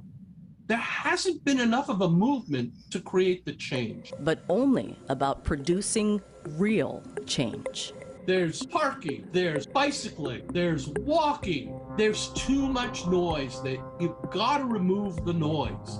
And if you can remove the noise, you can save some lives. Any message, any film, any outreach that helps people focus on safety and reducing fatalities and serious injuries on our highways is a great thing. And we applaud everyone who's got that in their hearts. Maybe it all happened for me to be the person that creates the change that saves a family from having to live through this. Now, so Alan's got that to work with and the road rage thing to work with. Now here locally, because I am in Florida, my mother was T-boned on a highway known as Michigan Avenue, known to the locals as Michigan Speedway. If you know anything about NASCAR, you know. Michigan Speedway, a very long, long, long, long stretch of road with only a few red lights here and yonder until my mom's accident happened. And state investigators showed up at the front door because they're investigating the unsafe highway where too many deaths had occurred. So sometimes there is something to that, right? That these are unsafe highways, not enough's being done, not enough quick enough. This poor man's going to sit there and make note of a car he thinks is going to be dangerous, and then a little bit later that same car kills his child. Could you imagine having to live with that? So we need to figure out, is this really, apparently it really is an unsafe highway. But how much of a factor did that play into the accident with Baum, right? Or he was the one who chose to speed. So even if we fixed the highway and made it as safe as possible, would he have still chose to speed recklessly, right? And cause that much havoc? Sometimes, a choice is a choice. And it feels like today, I know a lot of us probably feel this way that are my age and a little younger, 40s to 60s, whatever we are, how much things have changed and how you have to coddle the children these days, and you can't, if you go to get on to the kids, it's weird stuff. But when you're not teaching your kids, they have consequences for actions, then they think they can go out and do whatever they want and never have a consequence, right? And it's always that fine line parents walk. I'm going to introduce you guys to somebody who absolutely took 100% ownership of what he did. And I had no idea it was going to turn out that way all those years ago when it happened, because it happened right here in my hometown. And the story that came out of it was beautiful. And I'll never forget when the accident happened and those two young girls' lives were stolen. Because at that time, I still had both of my daughters. And I watched the way Renee, one of the victims' mothers, conducted herself and what she did after her daughter's death that simply blew me away and amazed me. And I followed everything they did. And I remember thinking to myself, the house I lived in, the couch I had, how I sat there and thought what she must be feeling and how I pray I never have to go through that. And then one day I did have to go through it.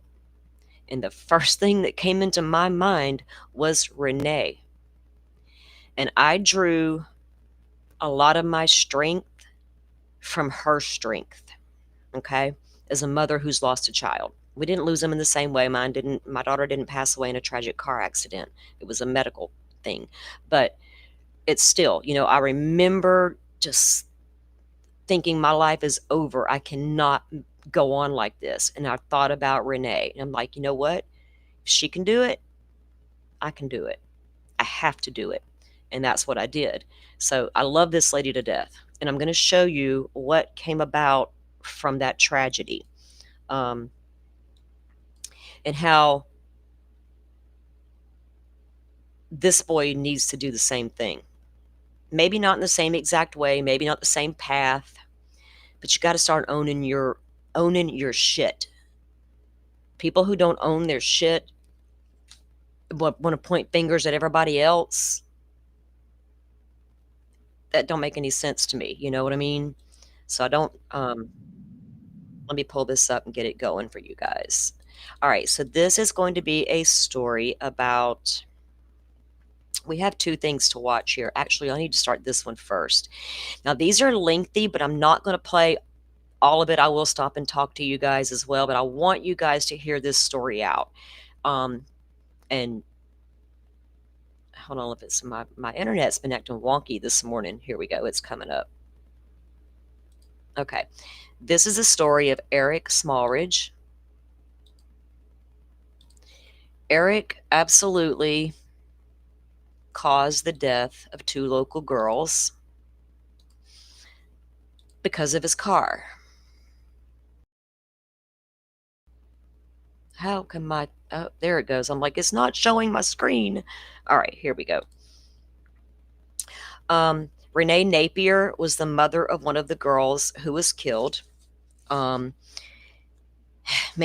this woman's strength is amazing to me. So I'm just going to let this play and show you guys how that situation over there in California could turn out if people don't coddle this kid and make up an excuse for what he did, why he did what he did. Let me put it that way. I was running from the old man in the car, dangerous highway situation.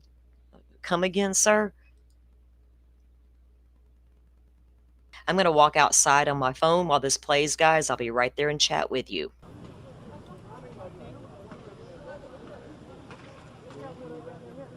Yeah, sure, people get killed, you know, but I'm very careful, so I'm not going to be the one that hurts anybody, no less kills anybody. Of course not, you know, it can't happen to me.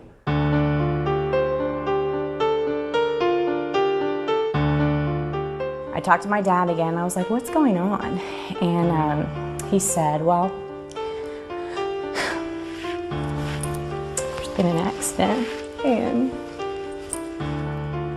your sister didn't make it.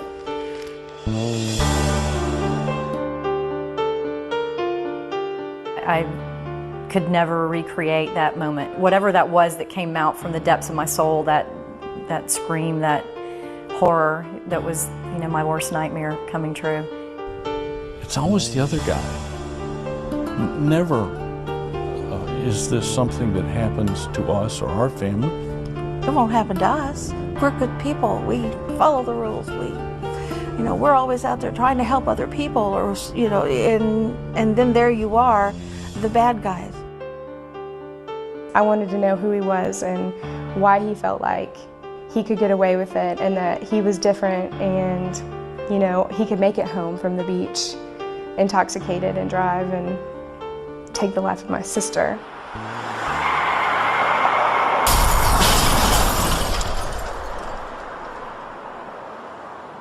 If I could turn back the clock before May 11th, that crash never would have happened, and I would still have my daughter.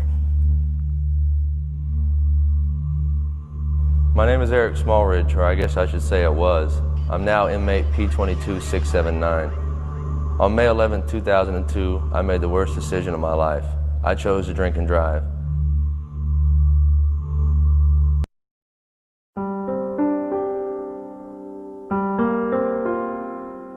Megan was born on March 31st, 1982. She is an identical twin. She and her sister Carmen were born, and because they were twins, they were just into everything, and what one didn't think of, the other did. She was just a lot of fun, a very magnetic type personality, and made friends very easily. I enjoyed very much spending time with her. She was my heart and soul, my best friend, somebody that thought I could never live without. Eric was a very special son in that while I have 2 other sons, he was our natural born, and he always made me very proud. He was a tremendous athlete, and since he was a little guy, he would get out there in the soccer field and kick the ball around, and as he grew up, He was involved in the scouting program and ultimately became an Eagle Scout, and I don't have to tell you that that makes a dad very proud. Megan and Carmen were always my best friends, even from, way back in middle school and high school. I just saw us, being very close forever and having babies together, a big family, just like ours.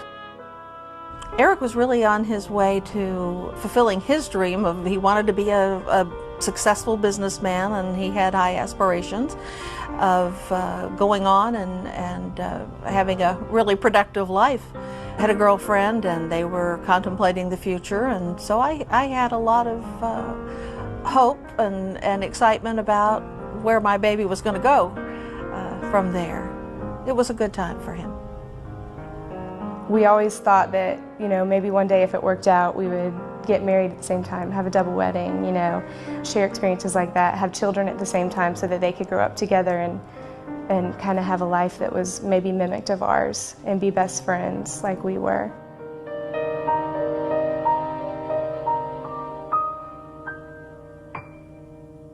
Everything seemed to be going wonderfully. I guess I was oblivious to some of the catastrophic things that happened. I think like every other parent, we hope for the best and believe that that will come true, except that unfortunately in Eric's case it came tragically to an end on May 11th of 2002 when he had a very serious accident. I had been under the influence so many times, and I had tempted fate so many times, and nothing ever happened. It was nothing but selfishness. I said, oh, well, if I get a DUI, then I'll start to think about it. Or if I get pulled over, or God forbid I wreck my car, then I'll really have to tell my parents will wonder what's going on. It was about me, I. What happens if I do this, or if I get a ticket? So I still had that same attitude. Well, I'll give it another try. And if I get pulled over, then we'll have to think a little more seriously about it. It was the day before Mother's Day, and I talked to Megan Friday night, the night before at about 11:30. I called her to see what she was doing. She told me that she and Lisa were at the beach and they were looking at the sky, and it was so beautiful. And we talked for a few minutes, and I really basically called to ask her if she wanted to go with me to Tallahassee, because I thought it would be nice to have two of my 4 children with me on Mother's Day. And she said yes, just call me in the morning. So that was our arrangement, and we said I love you, and we hung up, and that was our last conversation.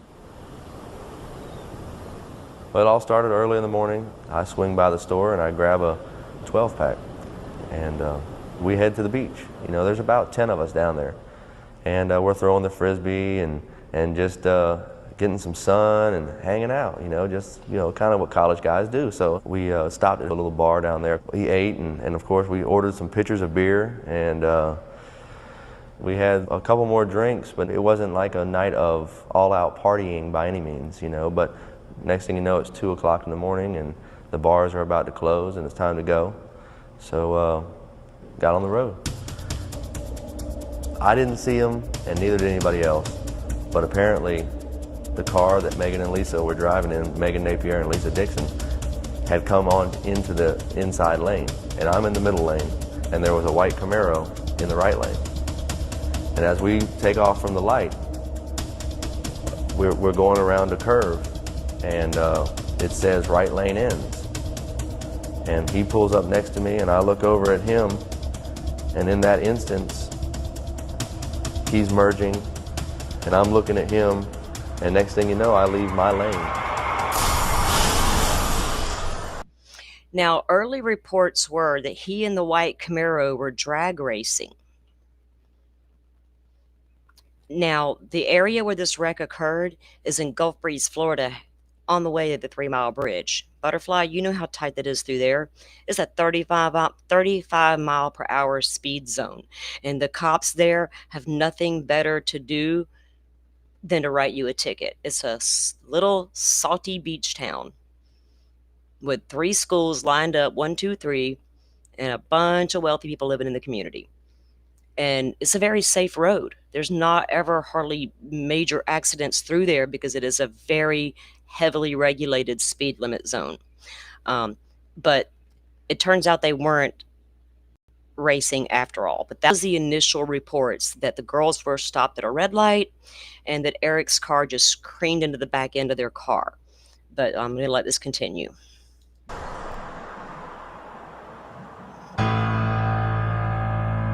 He hit them at such an impact that it smashed in the back end and exposed the wheel, and his tire caught her tire, and that caused him to flip, and then that caused them to slide sideways into the tree. So the impact was where Megan was, on that side, on the passenger side. I believe that their necks were broken when he hit them from behind. The seat backs actually broke, so they ended up being kind of shoved into the back seat.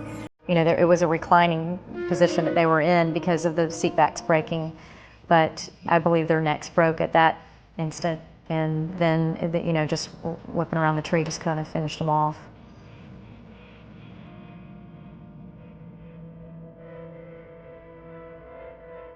It was devastating to me to hear my son tell me that he had an accident. We talked about what happened. That conversation abruptly ended because the police took his cell phone away from him as I listened. It was at that juncture that the police explained to him, and I could overhear this, that 2 people, I didn't know what gender, had died in the accident. The crash happened at about a little after 2 in the morning, and I found out about it probably around 8:45. My sister-in-law showed up at the door, and she was very somber, and she just looked at me and said, "There's been an accident. It was Megan. She didn't make it." When I heard that there had been an accident, I immediately thought, you know, like my grandparents had died or somebody's house caught on fire. And when he said my sister, I mean, he probably said Megan, just to make sure that I knew it was Megan. I just lost it. I mean, it was just the most surreal and awful thing that I could ever even imagine. I mean, it just never even crossed my mind. She was definitely, for lack of a better adjective, ripped away from me very, very quickly. And definitely, I feel like half of me is gone, if not more. The very first time I saw the car that the girls were in was at the impound. It's a little gold Mazda. I don't know what model it is, but it was small. And when I first walked up to it, it took my breath away, because even though I knew it was going to be bad, you're just never prepared for what it's going to look like. The side of the vehicle that had the most damage happened to be where my sister was sitting. And so all I could think about was her inside of it, wrapped around a tree, you know, not being able to move.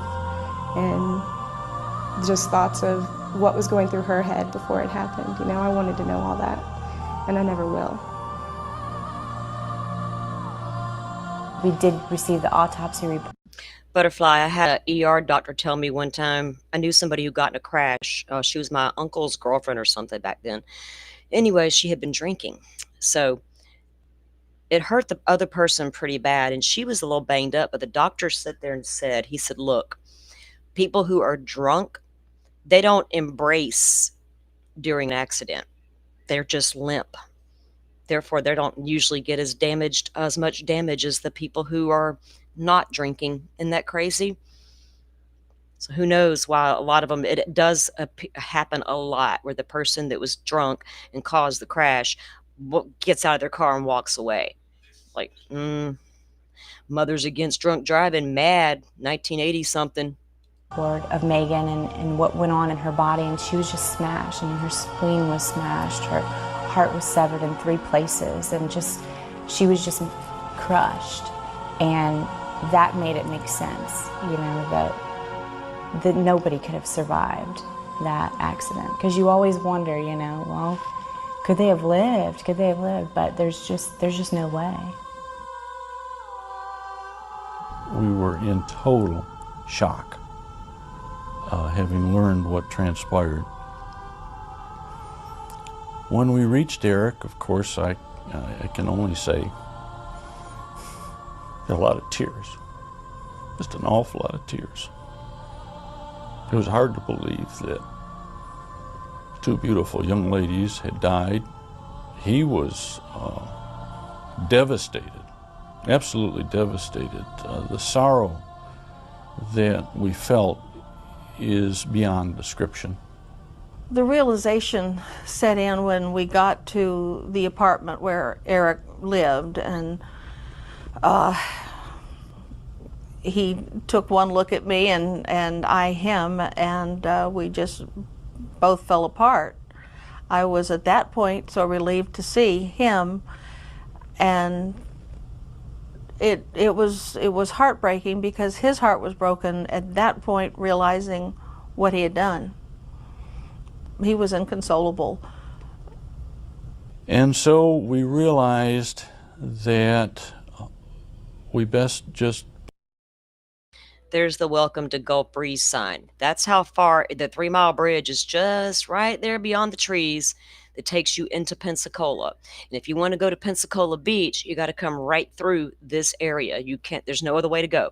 You have to come through Gulf Breeze. And it's 35 miles per hour through here. Daytime, nighttime, it don't matter what day of the week it is, always 35. Pack him up and take him back to Tallahassee, which we did. At that point, it became apparent that Eric was becoming extremely despondent, and I was deeply concerned. I went into the darkest pit that I've ever been in, ever. It was like the deepest depression I've ever been in my life. I was so ashamed of myself that I didn't even want to be seen in anybody else's eyes. And as a matter of fact, a lot of the time I was contemplating suicide because I knew that, you know, 2 20-year-old girls had just been killed. Granted, I didn't mean to do it, but it was such a selfish act on my part that why should I go on living? Why do I deserve to keep on living and they don't? Huh, do we think Fraser's had those thoughts in his head right now, or has he got too many yes men standing around him? He got the phone and called us to say goodbye. And that's not something any parent ever wants to go through. I kept telling her repeatedly, I'm sorry, I can't do this. I can't do it, I can't do it. You know, she's like, we'll help you through it. I said, it's not gonna work. I can't handle it. I can't live with what I've done. So I have to go. I kept telling her, I have to go. And just this little spirit inside of me told me, look, man, it's gonna be all right. You're gonna make it through this. What would your mom think if she had to bury you with a big hole in the back of your head because you couldn't stand up to what, and take responsibility for what you've done? I kept talking to him, and his dad put down the phone and used another line to call the police. And 2 Grady County deputies responded to the scene, and I'm certain in my own mind that if they hadn't done that and joined us in convincing him not to shoot himself, that he would have done it.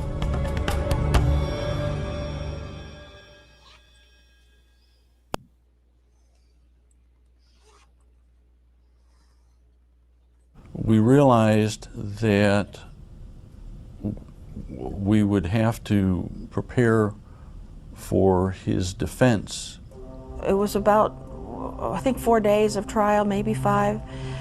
It was extremely difficult. And to sit there and watch your baby, your child, sitting at the table in front of you, he was ill. He was so ill with hurting and fear at that point of what would become of him. It was very difficult. And people have to recognize that this is very expensive. You don't hear about this when you read about Mel Gibson when he's picked up in California. You don't hear about this when Paris Hilton is picked up. The difference being, of course, that there were no deaths involved. But why not? It could have been them. They could have driven into 2 beautiful 20-year-old young ladies And that's exactly what they'd face. Would they be released? How many thousands of dollars would be involved? In our case, we had to muster $50,000. People don't recognize the gravity of these type things, the cost involved. A defense of this case is $150,000 at a minimum. And many times we thought this would be painful, not only on us, but most particularly the families of Megan and Lisa. It was very difficult for us through the trial because we saw him fighting for his freedom. I mean, in a way you understand that because nobody wants to go to prison for 30 years, but we wanted to see that remorse. I hated him. I didn't ever want to see him. Had no desire to meet him, had no desire to know him. I was just mad, and I wanted him to die. I thought, you know, the only way to make sense of this is for him to die too, because he did something so stupid that he deserves it. When we realized that there was, you know, the potential of 30 years in prison, of course my reaction was, you know, this can't be. He didn't mean to hurt anybody. He's such a sensitive person in so many ways. And I wanted so bad to be innocent, even though I knew I was guilty deep down. I wanted so bad for somebody to tell me I was innocent because I thought that would be what helped me.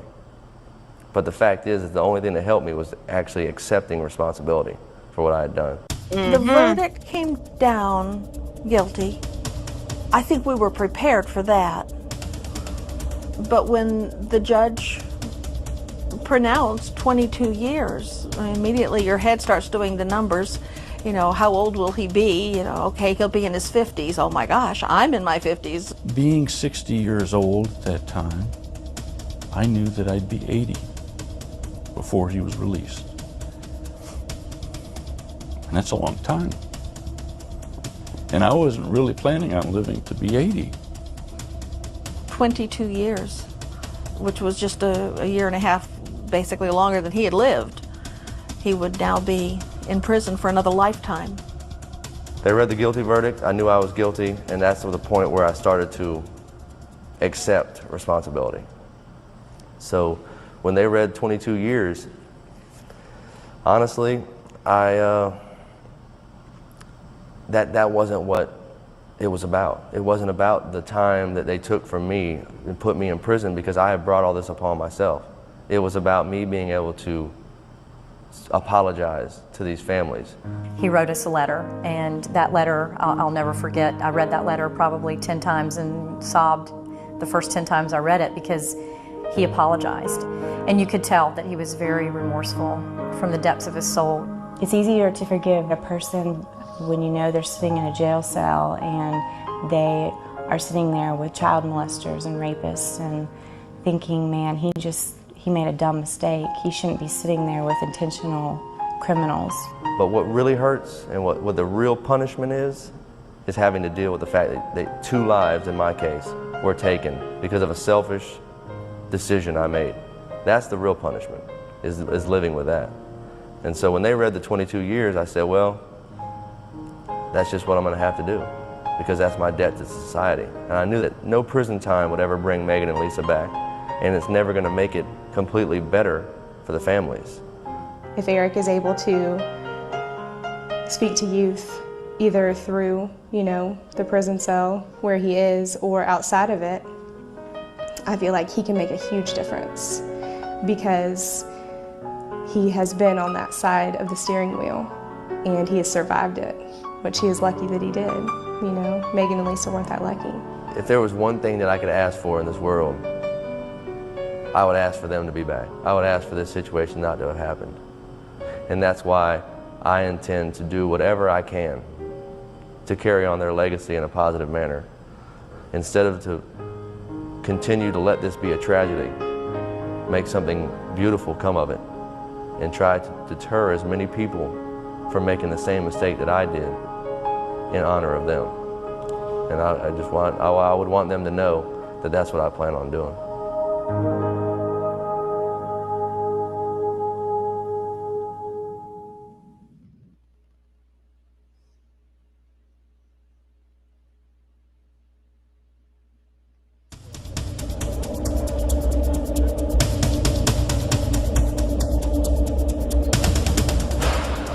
You are stripped of all your pride when you were put into a prison system. The first thing they do is strip you butt naked. They talk down on you, of course. You know, they're trying to get you ready for prison system. You know, you're under so many rules that your pride is literally stripped. We have a set schedule, and I hear people, and have actually myself referred to it as Groundhog's Day. Your routine: morning wake-up call, 4:45, breakfast at 5 to 5:30. You have the same menu, and the food never changes. They call the work squads at 7 o'clock. Then you go to lunch at 11 o'clock. Then you go back to work at 12 o'clock. And it's such a repetitive routine. Everything you do is under scrutiny. If you want to make a phone call, you have to wait to a certain hour. And when you do call, it's the people on the other end, your family or friends, that have to pay for that call. But being put into a dorm with 70 people that you don't know is one of the hardest things there is, because there's bitterness, there's hatred. The anger just builds. And so you have to kind of walk on eggshells a lot. And, you know, especially when you first get here, it's a very scary place, you know, because you don't know when somebody's going to snap. Mm-hmm. There's a lot of different groups of people. A lot of the black guys hang out with black people, the Puerto Ricans with Puerto Ricans, the whites with the whites. So it's almost like a segregated place. It's like a really small, primitive community within a very huge community. Except for we're behind razor wire, and you're here with people of all ranges: child molesters, murderers, rapists. They're all here on this compound. People ranging from having a year and a day in prison to having multiple life sentences. And you have to be around these people no matter how you're feeling. So if you're sick, you're with the same 70 people. You know, it's hard for people in the free world to pick 1 or 2 roommates to live with. Well, how about here? Here's 70 that you didn't pick. And here's 6 toilets that y'all can use. And here's 6 shower heads that y'all can use. There's 2 heaters. There's 6 ceiling fans. And there's no AC. Ooh, no AC in a Florida State Penitentiary. Y'all gonna be cooking in there. Oh, I don't care about the child molesters and rapists. They can cook all they want. No air conditioning, so when it gets 110 degrees outside, you can believe that you're sweating. Have a nice day. It's horrible. I'm not saying that Florida is treating their inmates bad. I'm saying that the situation that you get yourself into is what's bad. Amen, brother. Some very disturbing things go on after the lights go out in prison. You're supposed to go to bed and Did y'all hear what he said about the very disturbing things that go on in prison when the lights go out? Which I reckon Koberger and Stearns are being subjected to when the lights go down. Let them out of their cage for a minute so we can see. officers do the best they can to keep people in their beds. I guess the old saying is, you know, freaks come out at night, you know, and that's what it is here too. Fortunately, in the 3 years that I've been here, I've never been exposed to it, but I'm one of the few.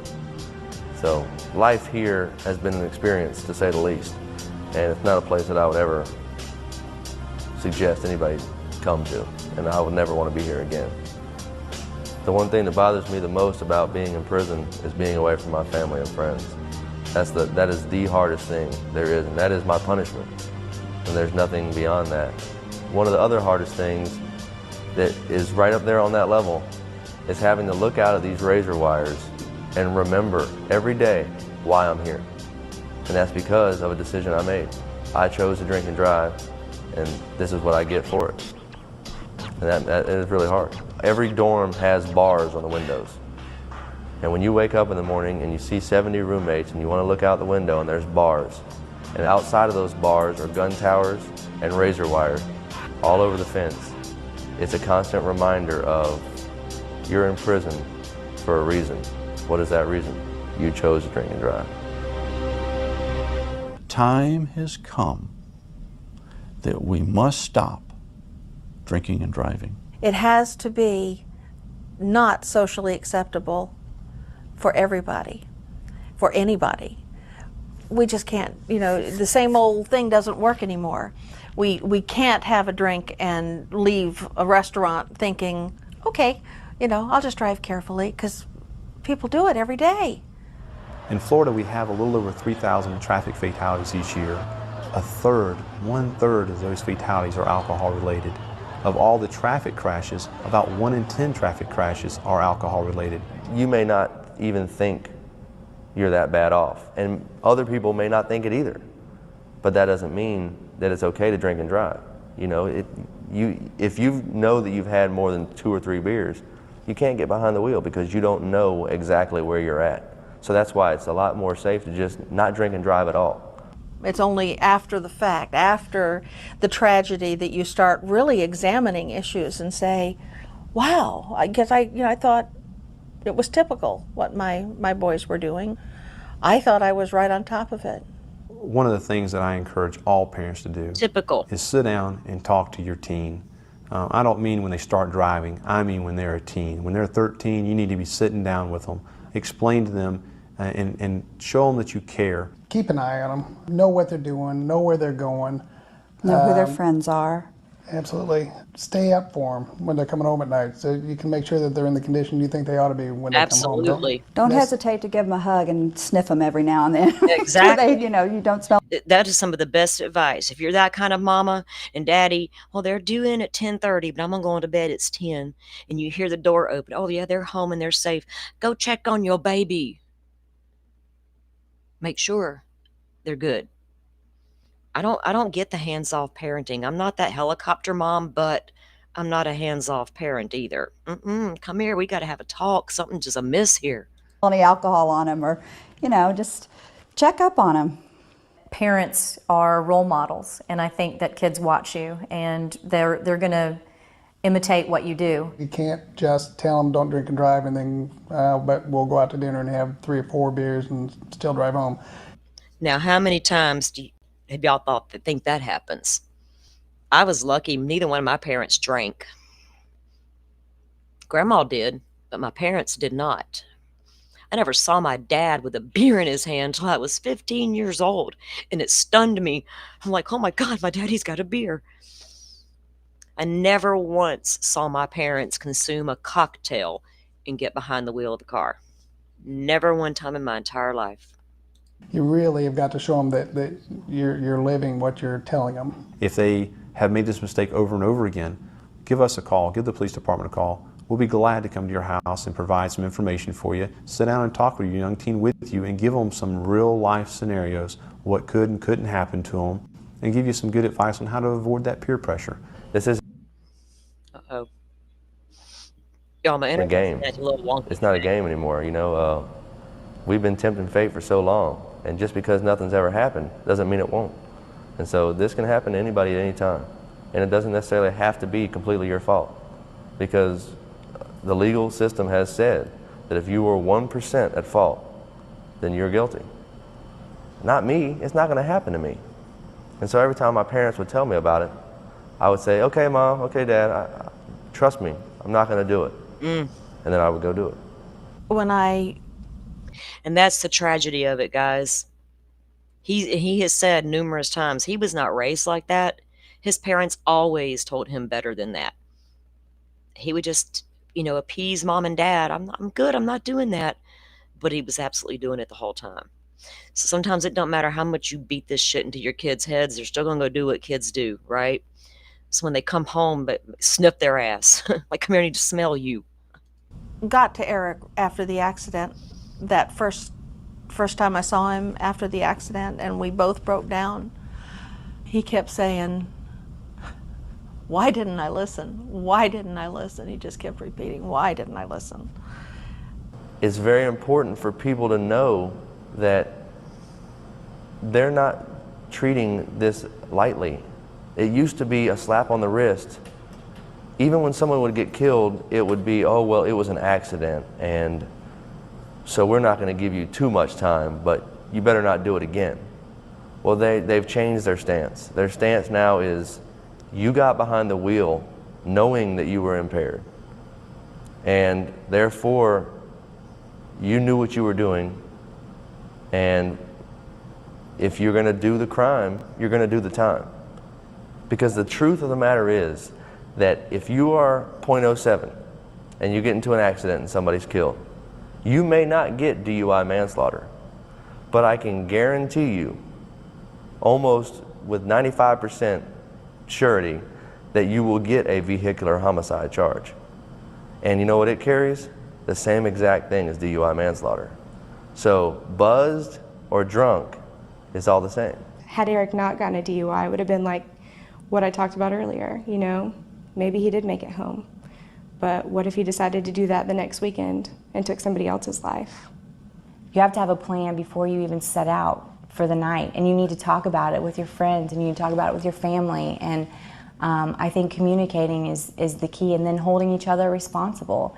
I think everybody has this moral and civic obligation, because if people don't hold each other accountable for drinking and driving, that's how this stuff happens. You know, Eric had friends who told him, and other friends who could have, you know, physically intervened and said, no, I'm not letting you do this.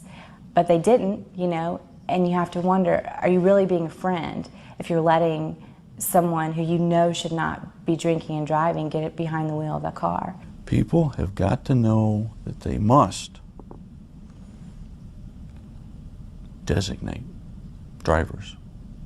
People frown upon designated driving because it's not cool, but they love superheroes. But really, superheroes and designated drivers do the same thing. They both save lives. And that's why it really is cool to be a designated driver. You know, because had I had a designated driver, Megan and Lisa might have still been here. Or had I been the designated driver, Megan and Lisa would still be here. Because of that, I mean, my twin sister is no longer alive, and one of my best friends is no longer alive. And I feel like peer pressure had a lot to do with it, you know? Peer pressure, I think, is the most significant thing that young people deal with. They're all bravado and hope and dreams, and they've got to be, what their peers think of them is so vitally important that sometimes it's strong enough that they'll do things even against their own character. On the other hand, it doesn't even have to be against their character. If it's against the law, they'll risk it. It's so much more admirable for someone to stand up and say, maybe we should think about, you know, having a designated driver or take a cab tonight, than to just let it pass because you don't want to be that person, you know, that brings it up. So I would just encourage people to take a stand for what they know is the right thing to do. How many people have a breathalyzer in their car? Breathalyzer can be purchased for as little as $17. Not many people have one. If a person is drunk, people aren't going to willingly put those in their cars. They're just not. Now, you can be forced to put one in your car in Florida. My old roommate was forced to have one. I didn't know it, right? So she's like, you can take my car to the store. And I didn't realize, I mean, I knew she had a DUI in the past, but I didn't realize she had a thingy hooked up into her car. And I go out there and I'm like, dude, what's wrong with your car? It won't start. She's like, oh, you got to blow in that thing. I'm like, what thing? She comes out there. I could not do it. You got to do it a particular way. And it's like 3 breaths and you got to do it super fast. It's just weird. And if you don't blow, and if it detects you have alcohol, it is not, that car is not going to start. And Florida will absolutely make you put one in your car if you've had a DUI. If you want your hardship license to go back and forth to work, you're going to install this breathalyzer in your car right now. that person doesn't belong on the road.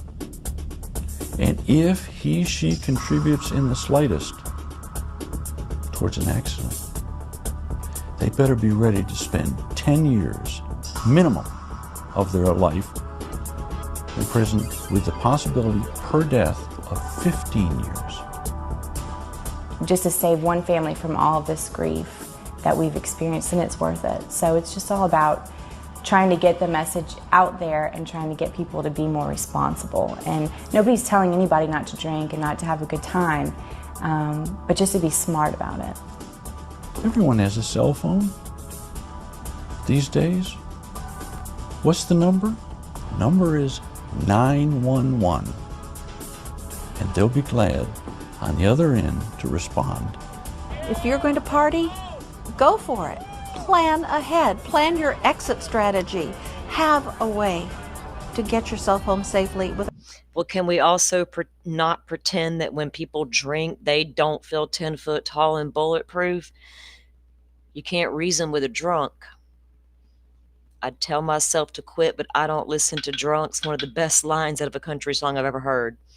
I'd tell myself to quit, but I don't listen to drunks. I'm like, what in the hell did I just hear that song say? Because that's really good. When people drink, they don't think second about what they're about to do. And it's a shame. Now, Eric did get the 22 years in prison, but Renee wasn't happy with that. Renee wanted she had a bigger mission, and she needed Eric out of prison to help her with that mission. Without endangering anybody, and don't endanger your future. Even if you don't hurt anybody but yourself, you can ruin your life through DUI. Plan ahead. It's so easy to do. And let me tell you, that area where they wrecked, like I said, if you want to get to Pensacola Beach, you have to feed right through that little seaside town. And guess what happens on the beach all day long? What are people out there doing? We got beach bars everywhere you look.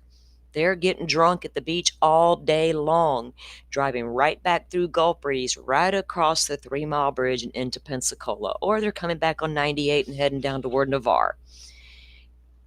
The cops are thick on Pensacola Beach because they know they're out there drinking. It's crazy. We never think of it. We have to start doing that. Somebody listening to this will die as a result of drunk driving. Man. It's a terrible statistic, and it's got to stop. My advice to anybody that thinks it can't happen to them is that's exactly what I thought. I thought that there, not in a million years would I be the one to take the life of 2 people. I didn't even think I would kill myself. You know, I didn't think that was a possibility. I thought that the worst that could happen to me was I would get a DUI, and then I'd have to worry about a hardship license and, you know, listen to my parents tell me, how many times did I tell you not to drink and drive, and look what you've done. And that is the most flawed and selfish way of thinking, and I can honestly say that that was me. I was the one that was saying that too, and look where I'm at. My name's not Eric Smallridge anymore, it's P22679, and to think that it can't happen to you is completely wrong. We want folks to know we don't care how old you are, what your excuse is, what's going on in your life, how this is going to affect your career opportunities or whatever. We have a 0 tolerance for drinking and driving. If we catch you drinking and driving, you are going to be arrested and you're going to be taken to jail. That will stay on your record for the rest of your life. We're asking you not to drink and drive, but if you choose to, don't ask us for a warning. You're going to be arrested and you're going to jail. No matter how many cameras catch you in a bar slamming shots. Just saying. Now, like I was saying, Eric did get 22 years in prison. He underwent resentencing, partly because the victim's families pushed for it. So he ended up getting out of prison, and he lives in Tallahassee, and he runs a successful business. But what him and Renee have been able to do throughout the state of Florida and beyond has been completely amazing. And I'll show you guys a little bit of that. They have literally, when Renee started going to schools, okay, she started out by going to schools and talking to the kids about the consequences of drinking and driving. But she knew if they didn't get to see Eric and hear Eric, it wasn't sinking in her. It was the way she felt about it. So, hold on. I got to get that thing to quit playing automatically in my ear. Okay. So this is going to be another piece we're going to look at and show you what it's like today for them or as recent. But the reason for showing you the Eric's story It's because of what we saw with Fraser earlier, right? Is it, like my thumbnail says, privilege or culpability? What are we doing here? And Eric had even stated that he had told his attorneys, I want to apologize to the family. And the defense attorney says, no, no, no, no, you cannot do that. Because that's an admission of guilt if you apologize to the family. So what, Mr. Defense Attorney? Are you here for me or are you here for yourself? Chalk up another win for you, big defense attorney. Makes you look good on paper, right? Now, the next high-profile case defendant that comes along that needs to be bailed out of a bad situation, you're going to be the one they call. I don't got a problem with a good defense attorney coming in with a legit case, but I will, just because Alan Jackson, defended Karen Reed and got her off on her charges, and I covered that whole trial, that does not mean I will jump behind every case Alan Jackson ever jumps on, because the man used to be a prosecutor. How many of us went to Murder Church? Big old prosecutor, Alan Jackson. So he gets it. He's prosecutor and defense, kind of like me, but he went to school and I didn't. I don't hate Alan Jackson. I don't. I respect him, but I don't know how he's going to play this case out. And I hope he don't get squirrely on me and start acting like that boy has no culpability at all. Because then I might have to say something to him. Maybe. Like he's going to care what we got to say, right? He's Alan Jackson. But I know people out there who are going to be like, oh, Alan Jackson's on the case. That means this kid didn't do anything wrong. ARCA's going to come in and show he didn't even cause that crash. Really? Because eyewitnesses said he did. But there we go. All right, so this is going to be a little update on what Eric and Renee are doing now. And I wonder, though, they're not helping that kid out in California if they're just going to coddle him and say, you did nothing wrong. Right? It's the big bad highway's fault. It's the old man at the red light who scared you with his words. Yeah.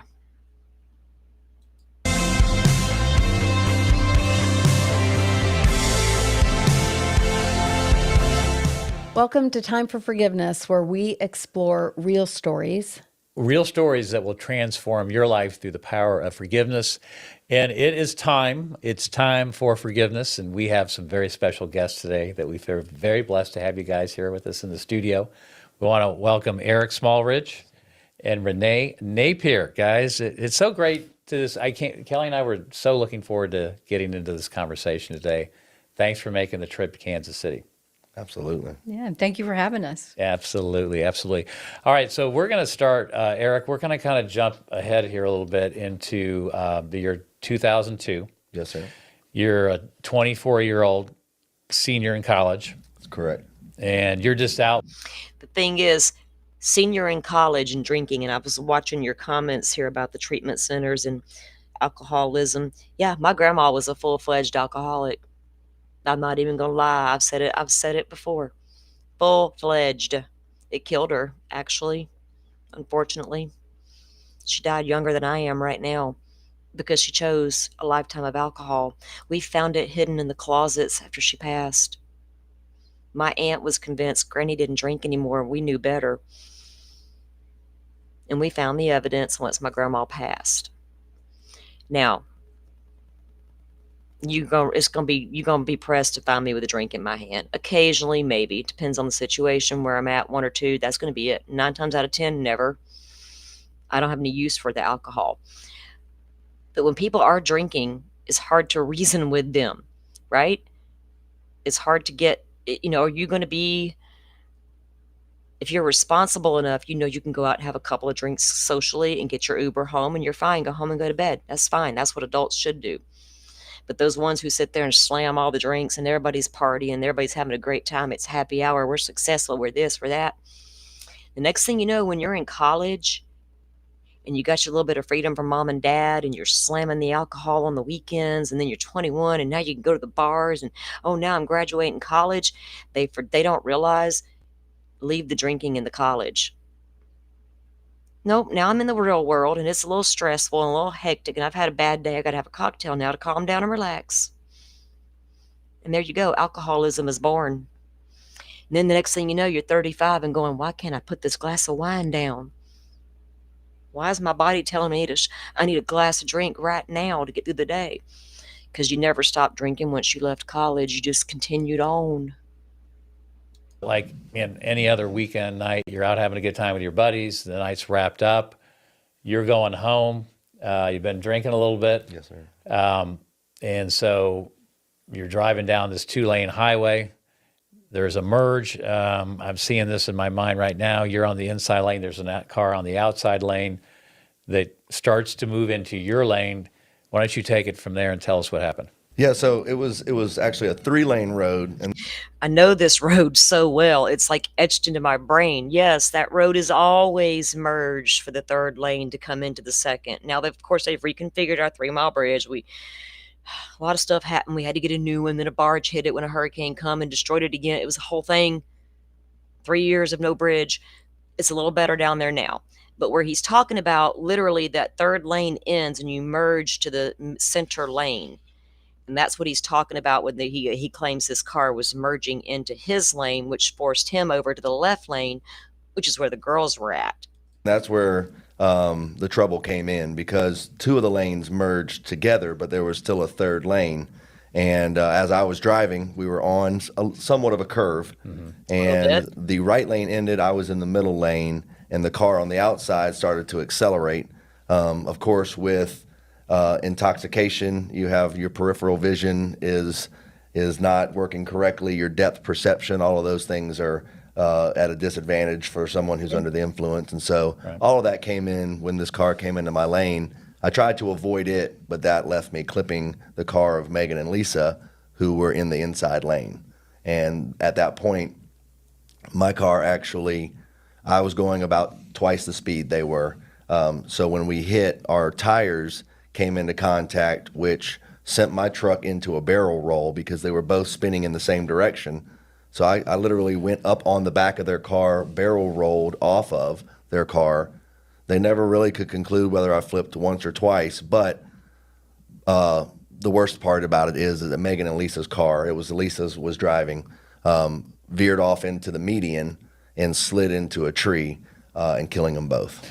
Okay, and so Megan's is Renee's daughter, and then Lisa was in the car with Megan. They were Yes, friends. Lisa was driving. Yeah, they were friends. Right. So both the girls are dead. And then Eric, obviously, the process starts. You're arrested a year later. Rachel, I just have to, AJ's a great attorney. Yeah, he is. Hopefully he'll get a fair trial. This boy's going to get a fair trial. I don't see how he couldn't get what is a fair trial in this country anymore, right? Just because you've hired a hotshot defense attorney doesn't mean you're innocent, right? I don't know if he's going to be held accountable if you got a hotshot attorney going to come in there and say it was the road's fault, not his. That's where I got a problem with Alan Jackson. You were sentenced to 2 consecutive 11-year terms. That's correct. Correct. Okay.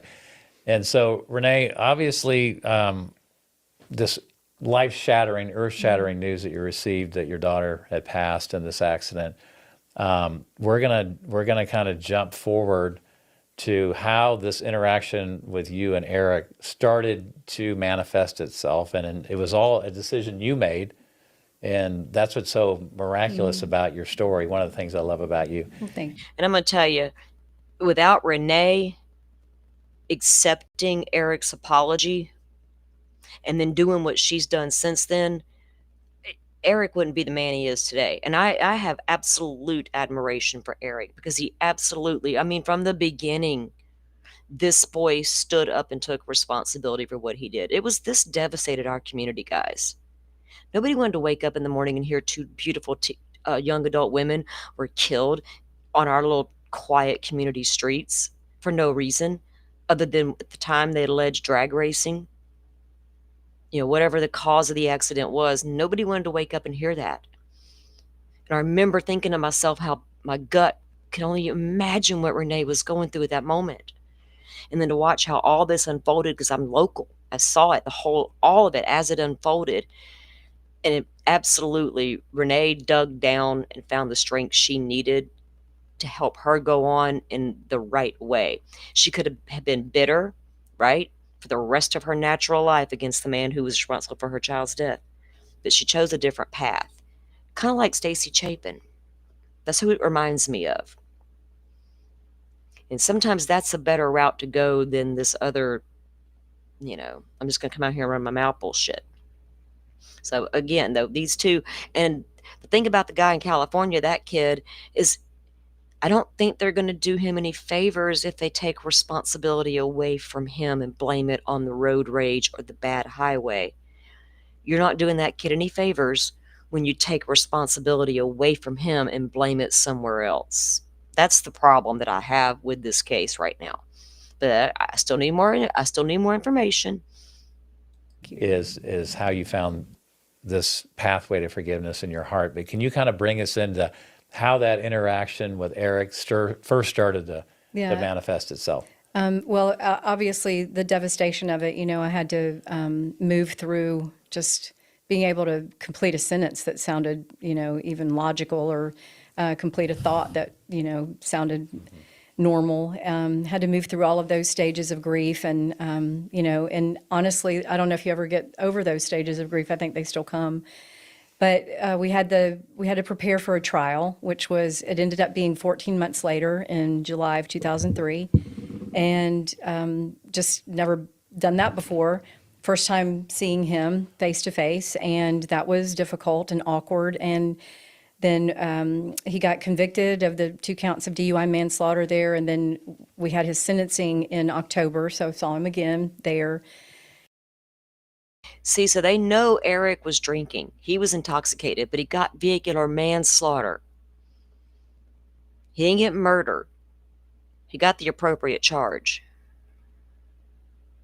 And was able at that point to, that was the first time I ever spoke to him, really, because I looked at him and said to him, I forgive you, when it was my turn to speak. I told a lot of things, but right in the middle of it, I wanted to make sure that I told him that day, face to face, looking at him, that I forgave him. And excuse me, Eric, how did that make you feel at the time? Because I'm guessing you weren't anticipating that. I was not. I was not at all anticipating she looks at you, and you probably are thinking, she's going to say something I don't want to hear, maybe, but bang. Well, and to be honest with you, I hated myself. And so I didn't understand. I'm not going to say I wanted her to yell and scream at me, but I was yelling and screaming at myself on the inside. And I really had some very strong negative feelings for myself, You're saying hated yourself, negative feelings because of what happened that Correct. night. Right, absolutely. Okay. I knew better. I was raised correctly. My family was taking a lot of heat for this. When it was just my choice to do something I had been told so many times not to do. And now 2 20-year-old girls paid the ultimate price for all I can consider it as arrogance, because it wasn't ignorance. I knew better. Right. So now it's just full on arrogance. Ignorance versus arrogance. If you live in an $8 million+ mansion, you might be a little arrogant. And, I hated to think about that and I never really wanted to see myself as being selfish. Mm-hmm. But all of the things that I did that night were completely selfish and arrogant. And so here I have a mother and these families who are devastated, and somehow she finds the ability to not only say it, but to look at me when she says it. And I completely don't understand what's happening, because I could have taken, I hate you, I hope you go to hell, excuse me, but that's what, that's what I was expecting. Were you able, though, you just said, it's one thing to say it, but then it's another thing to look at you in the eye and say it. Right. But were you able to look her back? No, I was very hard to look at them in their face. And I was given my opportunity to do that later in the process, and it went exactly how God wanted it to go, because it was just all of the emotion that had been pent up inside. And not to get off on a side note, but that's a little bit about the justice system that I really wish we could improve on, is that I had lawyers telling me, hey, you're going to go to prison for 30 years if you say, I'm sorry. See? What? That's a problem. If your clients got the balls to say, I'm sorry, let them. Who are you working for here? Yourself and your little reputation as an attorney, or are you working for your client? I get it. It could hurt the client, But if they feel the need to own it and apologize, then let them do it. Don't coddle them and say, well, it really wasn't your fault, so be quiet. And I was like, what does that even mean? And they said, well, I'm sorry means you did something wrong. So you cannot say you're sorry.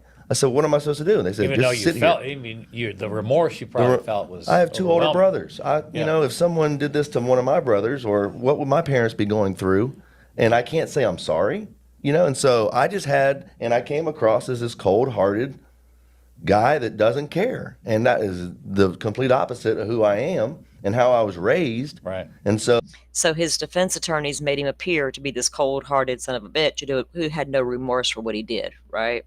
So the guilt with her being able to say it to me before I could even say I'm sorry. And then you have to masquerade like you're somebody that you're not. Right, exactly. Suppressing your emotions. 100%. Yeah. And so when she said that, that was actually life-altering for me, because I thought I was a lost cause when it came to the kingdom. So as far as why forgive myself, I didn't know any words of the Bible. I didn't know, and you know, I'm sure. Everybody move to a rural. Y'all get out of them areas that are weird. I'm just sitting here looking at the comments, Woozy. Oh Lord, y'all get out. Y'all get out away from all the people. People are dangerous, apparently. We'll get into that a little bit later, but I believed in God but had no relationship with Jesus and didn't even know what that meant. And so I had been in jail. I've been reading some. I had been like really starved for it. But then I see it come to life in that courtroom. And for a mother who I'm expecting to hear the worst of the worst from, because of all the people on earth, her whole family deserved it, but mama deserved to let me have it. And because, you know, I know my mom would have, probably, or maybe she wouldn't have. I don't know. And Renee even said to her one time, I hope you never have to find out. Yeah. But when she said, I forgive you, it completely changed me from the inside out as far as wanting to chase who, you know, it says a belief is only strong as the actions that it produces. And I wanted that. You wanted that. And so, Renee, was this just something that you saw modeled growing up as a kid in your family? Was forgiveness just something that was easily extended? Or was there some... Do you guys think you could have done what she's done? Like, that's a legit question. I've thought about it. When this first started happening years ago, and Renee became proactive and wanted him to release from prison to be able to go with her to all the places she was going to speak, they were taking the car with them to show these kids what these cars look like, right? So when she began doing, would you guys be able to do what she did? Do you think you could ever get there and forgive the person and then try to find a way to make it matter? You know what I mean? That something come of it that can cause change. And they, like I said, they have been to every school in our entire district, the 3 counties. They've been throughout the state, but they don't let up. Something that happened, an event that, or, you know, that triggered you to just, at that moment, reach out to Eric with forgiveness. Yeah, How did that's that a happen? good question, because I was raised in a Christian family. My dad's father was a Baptist preacher, and both of my parents just, you know, solid Christian people, and taught us to love and to forgive. And I don't know that I ever, I can't ever like specifically ever remember them saying, well, you have to forgive or whatever, but it was just modeled. It's just the way that we were raised. And, you know, I was pretty easy to say, you know, it was pretty easy for me to tell someone I forgive you if they did something to me. But this was, you know, different now. And I'd gotten divorced 3 years prior to that. That was really tough for me to say I forgive you to my ex-husband. And I did it that day, the day that my daughter died. And we just had a moment in the car together, and I told him I forgive you. And the feeling that I got from that moment was so freeing. And I knew that that's why God commands us to forgive, is because it's really for us. It's really for the person offering it. Mm-hmm. And so I'm very thankful that I was raised the way that I was raised. And, you know, I'm very thankful that I got to that point where I could say to him, I forgive you. Was it hard? Was it hard at the moment, or did you just, was it just? It was not hard at that wasn't moment. hard. No, Okay. it wasn't. But I had a thing typed up that I was going to say, but I did specifically write in there just so I wouldn't forget, you know, because I'm talking to the judge at that time. It was my victim impact statement is what they call it. And I wrote in there, I I'm pretty sure I did. If I didn't, I just kept saying it to myself, make sure you look at him, because I wanted to make that eye contact. You know, and this is a different subject, but when people get married, you know, sometimes they don't look at each other when they're saying their vows, and not maybe because they're nervous or whatever. And I didn't want to get nervous talking to the judge that I missed that moment, because I felt like that was very important to look him in the eyes when I said it. Important for you, for him, For both for of us. yeah. I think it mean, was you knew important that for both yeah. of us, yes. Yeah. For him to see that I was sincere. I didn't want to offer an insincere, you know, I forgive you just for whatever reason, but I wanted him to know that I was sincere about it. And then, Eric, how did that impact you going forward from that moment on, as you know, during your time incarcerated?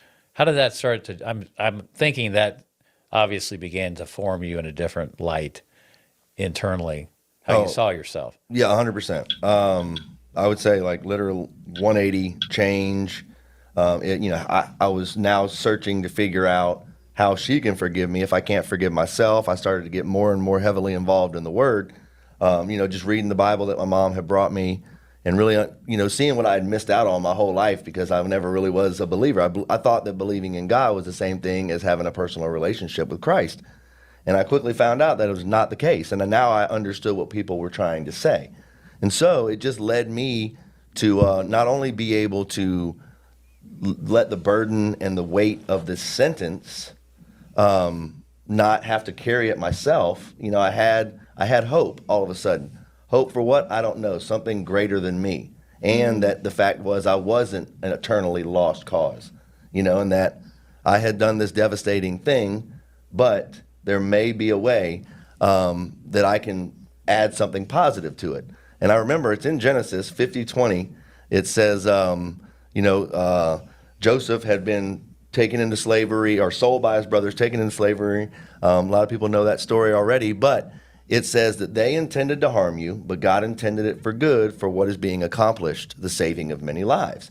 You know, for his ability to interpret and to, you know, see the famine coming and to be able to store it up. And then his brothers came and he said, you'll bow to me one day. And he didn't know how to explain it to them. I say all that to say, we called them flare prayers. And we just say a prayer to God instantaneously. And I said, God, that's what I want my life to be a model of. If there's a way, like the part they intended to harm you, I don't think anybody was out to harm me. I think a very strong sentence was necessary, you know, to get me to get down on my knees and to know that I did not have the answers and that somebody else did. And that from that point on, I could be used as a vessel to you know, be used for good work. Which is exactly what happened. Because 9.5 years later, through a commuted sentence that Renee obviously was a big part of, you walked out the door instead of 22 years, right? Correct. 9.5, which is, you know, lot remarkable. less. Let me just say, guys, because this is a local case to me, and I have followed what these two have done for years. I'm telling you, since this happened, since the night it happened at 2 o'clock in the morning, it's an absolute beautiful story. Eric is incredibly sincere. Not one time has he ever given any indication that he was never sincere or remorseful or any of the things, right? He always was. And Renee knew that in her gut. But it's not like he walked into the girl's house and shot them dead or stabbed them up and butchered them and ran out the back sliding door. So, you know, when does an accident, culpability, right? And not overcharging when these accidents happen. It would be easier for Frazier out there in LA right now, little Malibu boy, to own his shit if he wasn't being coddled. I commend Renee for everything she's done over the past 2 decades. And Eric, for that matter, because my children are some of the ones sitting in the schools listening to him talk about the dangers of drinking and driving. So I don't mind it at all. And then that led you guys on a path of now starting to work together. And Renee, I'm going to jump to, if we can, this part with Matthew West and how this really all started to formulate. You wrote a letter to Matthew, correct? I did, yes. Telling him about your beloved Megan and her death and everything. And then can you kind of, is that perhaps a good segue on how you guys went to the, from where you are here to the next step in Yeah, your because it was journey? actually happening at the same time. Okay. Because I had gone to the prison to see if they would allow him to join me. I had started doing presentations in high schools or churches, wherever I would get invited. And I felt like, and one documentary that they did, I asked the guy that was the producer, I said, when you go into the prison, will you have Eric look straight into the camera and give a couple of minutes of what he would say if he was with me? And I just really wanted him to be able to join me. So when I got permission to do that, it was the same time that I saw this advertisement on the radio station that I listened to down in Treasure Island. And it was the Joy FM, and Matthew West was saying, send me your stories. Right. And so I clicked on his website, and I started typing it out, and then I read that said 250 words, and I'm like at 5,000. So I'm like, okay, delete. So I had to back that up, but I got it where I got it, and no grammar. I was like, if he even reads this thing, there is no commas, no punctuation, none of that, no grammar. But he obviously loved it. He did. He got it. I'm sure and, it was so real. Yeah. And I didn't know that he had read it until after the album came out, The Story of Your Life came out, and I didn't get a song on that. That was the album for The Story of Your Life. And there was no song. And then I was like, well, when I sent it off, I prayed that God would use it however he felt like he needed to use it. If this was the time that he wanted to use it, that he would, and however it could be used. And so I didn't get a song. And next thing I know, his brother, Joel, who was his manager at the time, sent me an email and said, Matthew is including you in a devotion book that he's writing, and that was 52 stories, and he wants your story to be a part of that. So I knew that he read it. Right. And I had heard that he said he was expecting over 300 maybe, and he got over 10,000. Wow. And so I was pretty impressed that he even read it, and so I was very blessed for it to be published in that book. And then in 2012, the song came out. It was the #1 release on his album Into the Light, and Eric was getting released from prison in November. So the album came out in the fall, I think. The song came out and it was the #1 release, so it started being played. And then in November, he gets out of prison of that year, November of 2012.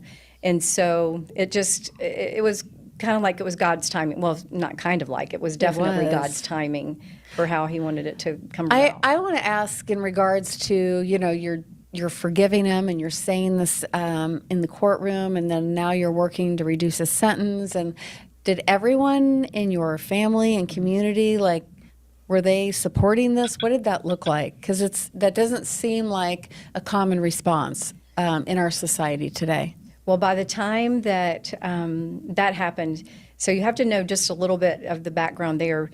So Eric goes off to prison in 2003, and my mom asked if she could get on his calling list, and he started calling her.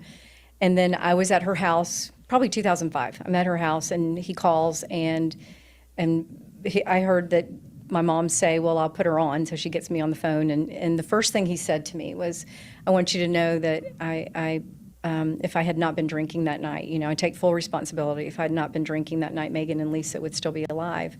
And so I needed to hear him take responsibility, because at the sentencing, after we all spoke, he got to speak and he apologized. And I needed to hear that apology. But I needed two things. I needed the apology, just to feel settled in my heart, the apology, and then for him to take responsibility. And so he took responsibility in that moment. And so I, through his mom, because I had started getting to know her a little bit. They lived in Tallahassee, he lived in Pensacola. It's 3 hours between the two. And I talked to her a few times. And so I talked to her and encouraged her to ask him to write letters to everybody. So he did. And anyway, my daughter Michelle got her letter, and she called me and she said, Mom, is it a burden on you that he's going to be in prison for 22 years? And I said, it really is. So I knew that her forgiveness process was, it was happening, and I knew that my ex-husband was, and I knew that I knew that all of my kids were working on that. I didn't really know where the Dixon family was in that process until we decided to have his sentences restructured. But for my family, yes, everyone, it took, it's, you have to process it. Everybody processes it differently. We all got some counseling, and they all came to that point where they finally forgave him. And my son would tell you that he forgave him, and then he kind of took it back, I guess. He wrestled with it for a little while. And then he sent him a letter. I think he sent you, or did he call you? I think he called you. He either sent you a letter or he called you. It had to be a letter because I couldn't just get phone calls. That's true. Yeah. So he sent him a letter to let him know that, he really did forgive him. Yeah. And so anyway, I was very thankful for that. And then, for two girls to die in a really small community, it affected everybody. Yeah. And even people that didn't know them, but for their friends, they were college students, and for all of their friends, that was devastating to lose two friends. And they struggled with their own issues of, some of them even wrote to the judge and said, they didn't know how they were going to go on. Like, they were struggling with suicide and different feelings about losing two friends. They didn't know how to manage that. And then over the course of time, I still get an email from somebody or a text that says, I wanted you to know that I finally forgave him. Wow. And so it still is happening. But over the course of the years, definitely my family, the Dixon family, forgave him. And then, the friends of Megan and Lisa. Can I just ask one more? Yeah. I'm just so curious, like, are other inmates hearing about this? What's happening with your story and how this is working? And I'm curious the response to that. Oh, it's actually kind of surprising. They really knew about it because actually in 2010, Renee got with the governor of Florida and the Department of Corrections secretary at the time. This is where I was going to go, right? And asked if I could Lieutenant Governor. if I could come with her. So we want to get into that, right? Yeah, and so here I am now. I'm getting transferred in and out of the prison, and so the guys and I, you use the word friendship loosely in there, but my friends were like, "Where do you keep going?" And I said, "Well, I'm actually going to schools," and they're like, "What?" And I was like, "Yeah." And I mean, I'll be honest with you, even the guards were like, "What are you talking about?" And even when I would get to the jails, they'd be like, "What are you here for?" And I'm like, because my paperwork just said transport. It didn't say court date, didn't say anything. It said transport. And the governor and the secretary and the judge that handled my resentencing all were pulled together by one and only Renee, because God had it on her heart to make this happen. So she got with everybody, and they all were so compassionate and so filled with the Spirit themselves that they said, let's do it. And so. Yeah. So they were allowing him to be transported, to come out of prison, to go with her, to do all of this in the beginning. And then when she got the sentencing restructure done, I think he only ended up doing, was it right at 9 years? I think I have to brush up on that. But he didn't, nowhere near the 22 he was sentenced to, right? So, but it did leach into the inmate society and the guards because, a lot of them were like, they didn't know what to think about it. But the other ones were just like, wow, like, glory to God for this. This is crazy. This doesn't happen. Yeah. And it doesn't on, that level. It's only on the extraordinary level that God can orchestrate things like this. So absolutely. And they were, still to this day, I go into prisons and they love the fact that we actually will come back and talk to them. Just to show them some love, because not everybody is afforded what I was given. But Eric, so now with that, what he just said, going back to the prisons and talking, here's the thing, prison reform. We're going to have a guest on probably next month who's been in prison. What do we want to happen to inmates while they're in prison? Not everybody's going to be a lifer. Not everyone's going to be on the death row. They're going to get sentenced 10, 20 years, 15 years, 12 years, 11 years, 9, 8, 7, 6, 5, 4, 3, 2, 1. What are we doing for them while they're in prison? Do we care? I do. Because they're going to come back out into society one day. Do I want them to come back out of prison worse than when they went in there as? No, I don't. So many bad things do happen in prison. Conditions are horrendous. It's horrible. It is what it is. Don't do bad things and go there. I get it. but they're not all going to be there forever. What are we doing for them while they're in prison that can help them be constructive and positive and come back out and be a functioning member of society? I do care about that part. But one of the things I want to go back to is the first time that you went out with Renee to a Matthew West concert. Matthew brings Renee up on the stage. You're telling your story to the audience, right? But then you call Eric up on stage. You guys remember the first time? The thing about this story, though, is none of this happened overnight, guys. None of it. Renee's forgiveness for him coming out of the prison to talk, none of it happened overnight. It was a whole process. And people were not on Renee's side in the beginning. She got hell. I'm just going to go ahead and say it. Some people had do-gooder attitudes, and I'm better than you and going to look down my nose at you, and I'm going to say, what the hell are you doing, lady? Your daughter died. Yeah, her daughter, not yours. And if Eric can get through to one single solitaire 16-year-old boy and make him see how horrible drinking and driving could be, then he's done something. Time that you did that together? Vividly. Yeah. How powerful was that? I mean, I bet there wasn't a dry eye in the audience. No, or on the stage. That's Yeah, I mean, he said, and that's the thing.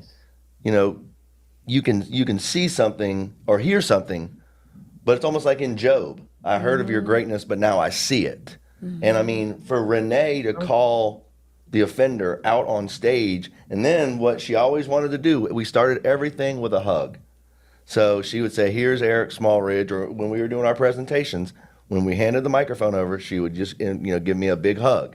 And a lot of times I was in shackles and chains, because when I was doing the schools. On the stage, or not at the Matthew West stage. concert, because I was still, I was in work release, so minimum custody. But when we started, I think I had made my way to medium, but I think I was minimum. But still, the schools said, hey, we're going to do this, but we're going to take the precautions we need to take. And Renee and I are like, do what you need to do. And so I would sometimes come out in shackles and chains, or sometimes just handcuffs. And that's not a bad idea. Show them kids exactly what you're going to have if you go do this same thing I did. Show them. Don't put him in a suit and tie and parade him out there on the stage and give a false sense of hope. No. Put him out there in his prison garb and his handcuffs. Exactly. But always restrained, some way, some form or another. What a powerful image. And Renee can remember this vividly too. The one time that they brought me in the gym on the other side of the gym. And so when she introduced me, they brought me in that side of the gym, and I had to walk all the way across the floor. In front of everybody. In front of all the kids. And I think it was the whole school. No, this one was all the guys.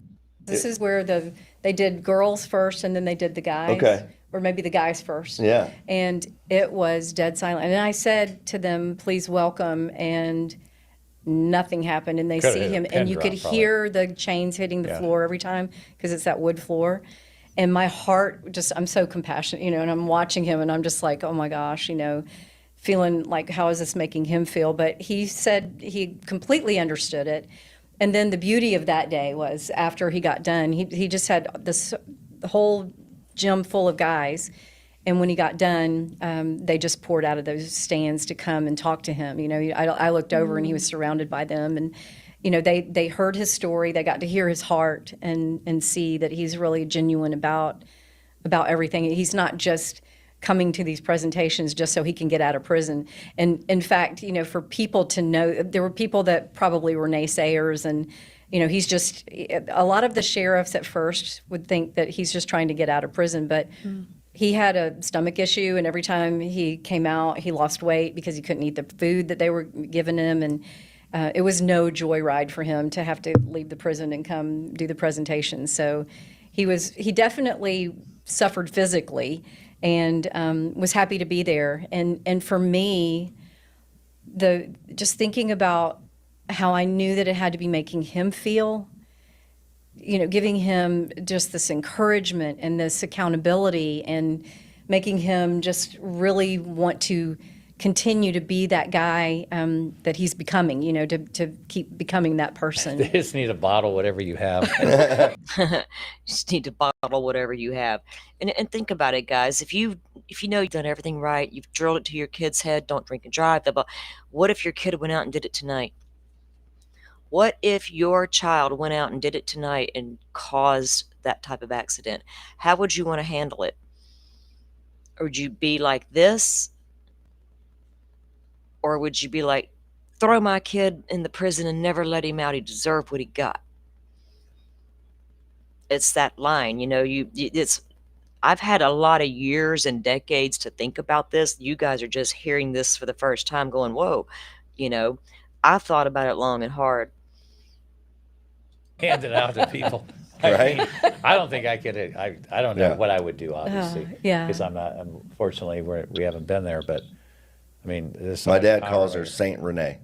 Yeah. Wow. And we all need a saint. We all need a Saint Renee. That's right. So now the story continues on, and you get out early, and so then you guys move into. You've done a lot over the last several years, going into various communities, platforms, prisons, and you're taking this story all over the world, correct?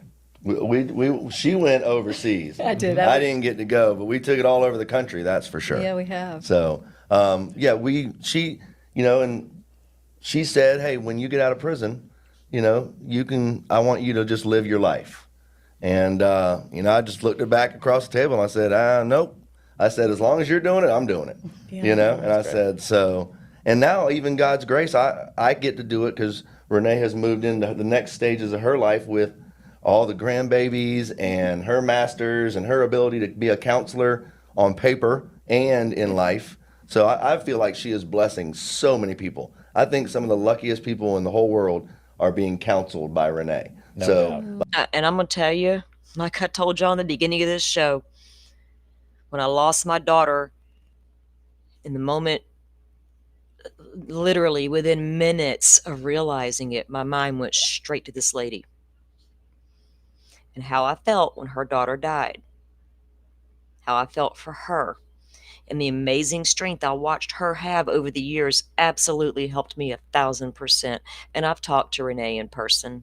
She's an amazing, amazing woman. Like, she's supposed to take a test. I'm like, she doesn't need a test. She is the ultimate counselor, But I've had the opportunity now to, just in the last 3 months, I've gone to 3 of my friends' houses to speak to their now upcoming 15 and 16-year-olds because they want me to talk to them about the consequences of drinking and driving, the choices. And, that's why I wear the Superman shirts, is because I'm not in love with Superman and don't think I'm him. As a matter of fact, I'm the complete opposite. And so when I wear these, it's an indication of what my mindset was when I was younger, that I can do all things. Not Invincible. Yeah. Exactly. Not Philippians 4:13. I thought I could do it. I didn't need a savior. Like, hey, God, thank you, but I got this, right? And that's what our mindset is sometimes when we're young. It's like invincibility, 10 feet tall and bulletproof. But I think also that it does take a Superman mindset, let's say, to take this out into the light and take full ownership of your decision. I think it would be very easy to want to hide this and not be out talking and using this for good. Well, it's really amazing that you just said that because as we've talked previously earlier today, I go into prisons and help with a program called Amplify. And some of the guys that I'm helping in there, they started to ask me about my T-shirt, and I thought, you know what? That was my fault. I thought I had explained it to all of them because some of them weren't at the presentation. And I said, oh, well, this is why I wear the Superman shirts. And I'll be darned if they didn't tell me the exact same thing. They said, well, no, man, you are Superman because you don't have to come back here and talk to us, but you choose to anyway. When you could just hide from your worst mistakes and you don't. And that made me, that's what the whole purpose was. And, again, you asked, what did that thing in the courtroom do for me? When Renee said, I forgive you, that's what it did. Because there's not a bit of me that wants to say no to any opportunity I can to keep Megan and Lisa's legacy still going, and to advance the kingdom with it, because we all know that, but for God's grace, we wouldn't be sitting here in the same room, That's right. So, and for that forgiveness. Absolutely. So, wow. So what is you guys together, what is your Okay, that's almost over, guys. Y'all get the gist of that. Like, the reason why I showed that was because I don't know if, the right way to handle whatever is going over there in Alan Jackson's new case. If you go in and tell this kid you did nothing wrong, you weren't at fault, it's the bad highway, it's the road rage, and all these things, are they setting that kid up for failure, right? And if he's found guilty of murder and he's thrown in prison for 30 years, is that the answer? I don't know what the answer is, but I know at some point you have to take accountability. Or you're going to go spend your 30 years in prison where you should, in horrible conditions, and don't complain when you get there if you can't even own what you got, right? How many times have we seen convicted murderers never own what they've done? Now, we've seen some serial killers absolutely own it because they're proud of their work. And I wish I was deep diving some more of that this weekend too. When y'all don't see me online, Salty's got her nose in something. I just can't help myself. But yeah, it's just one of those cases, where you have to think, what would you do? How would you handle it? Could you ever get to where Renee got in that process of forgiveness and then working with the person who took your child's life? I think this is a much more productive way to do it than stripping a young adult of everything and throwing him in prison for 22 years. Now think, if Eric had been left alone for 22 years to waste away in prison, would he have ever gotten to where he is now? Would he have been able to get out after 22 years and be a functioning member of society? Would prison have broke him during that 22 years? I don't think that everybody who's thrown in prison deserves to be in prison for as long as they're in there for. That's what justice is in America. The prison's not just the big bad place where all the bad guys go forever. They do get out. Some are in there for minor things. Some are in there for frivolous. You know what I mean? It's not like all murderers and child assaulters. They're not all just that. There's so many different reasons to get thrown into prison. Help the pot dealers or whatever. Sentencing structure. What is the best sentence sometimes, and the best route to take. And when they're in the prison and they're only going to be in 5, 7, 10 years, what are they doing with that 5, 7, 10 years while they're in there?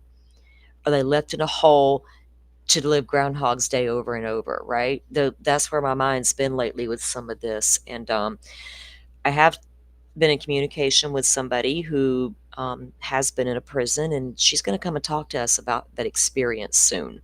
We got to work to finalize the day, the time, and all that good stuff. And we're going to bring that in prison, because I think we have to look at the other side. We cover so much here, right? And so many times they're death penalty cases or they're lifers and things of that nature. We don't give much thought to the ones who are going to do 10 years and get out. And that I kind of want to focus on that a little bit as well, because it does matter. I can't sit here and say that it doesn't matter to me, because it does.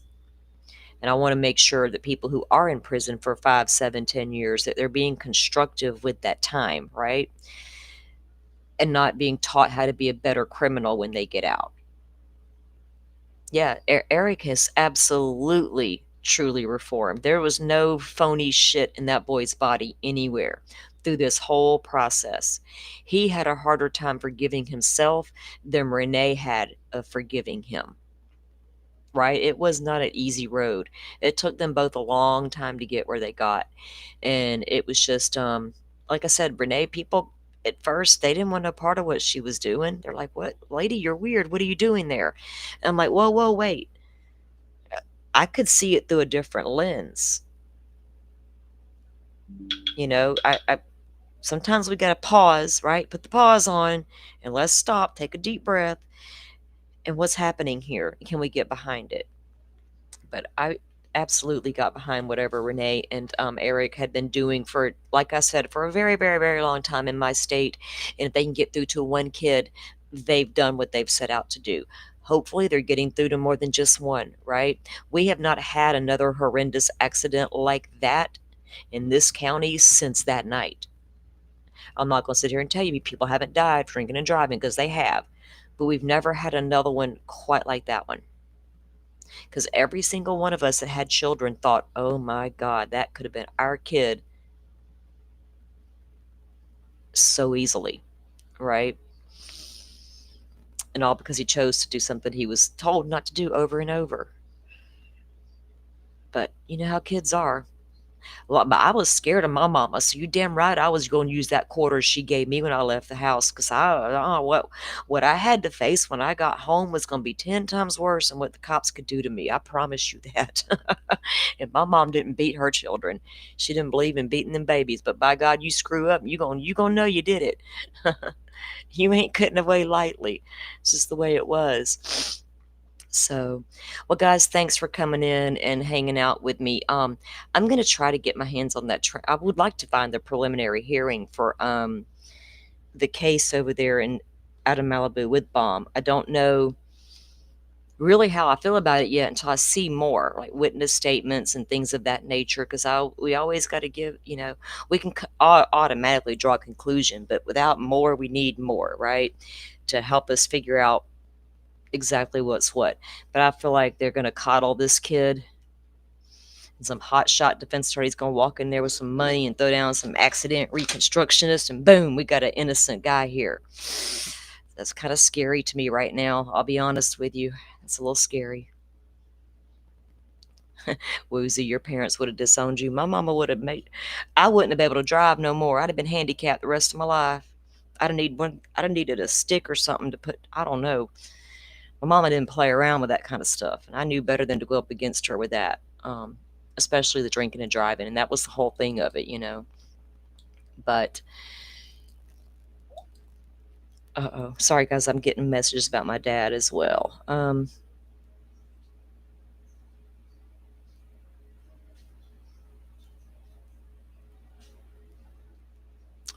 They still don't know what's wrong with my dad, and my nephew was sick, and they don't know what was wrong with him, and he was sick before my dad, and actually got my dad sick, we think, but they don't know what was wrong with him. Okay, but my dad's doing better. He's still at the hospital, and they're still continuing his fluids and meds and all that good stuff. All right, guys, there have been no new documents dropped in any of the cases we've been reviewing here lately, so we're not going to get into any of that today. I'm going to continue to follow up on the Brom case out there in Malibu and see what, Jackson, how he plays this out going forward. It's just one of the many cases I've been looking at. Now, tomorrow we're probably going to pick back up at, unless something else happens today that I want to get to, we're going to talk a little bit more about the Mickey Stein situation in the morning. But until then, I'm going to let you guys go. Y'all have a great afternoon. Thank you all for coming in here with me and hanging out and listening to the show today. If you don't mind, hit the thumbs up. It really helps us out, and we appreciate it. Gets us noticed, gets the information out there, and opens up the conversation. That's what I want more than anything, to have that conversation, and hopefully we can make a difference, like with Eric and Renee here, trying to make a difference instead of making it all be about the bad. He could have wasted away in prison for 22 years, and she could have sat in misery for 22 years. But they chose a different path. And to me, that's beautiful, because misery is a choice. And I can say that because I know I could have chose to stay in that deep, dark place of misery if I wanted to. That's not what I wanted to do. So you can always fight your way back out, but you got to want it, right? So if we can be here to help each other, then that's what we're going to do. Yes, please like and subscribe. And thank you to my mods. You guys are great. Forrest had some things to do today, so he couldn't hang out with us today. And Forrest, thanks for the heads up on Mr. Adam Montgomery's BS he's trying to pull over there. Lord, guys, if that thing gets televised, we may watch it just so we can yell at the TV, okay? All right, guys. Thank you all for coming in, and I will see you back here tomorrow. Have a great one. Thank you all for watching this here video.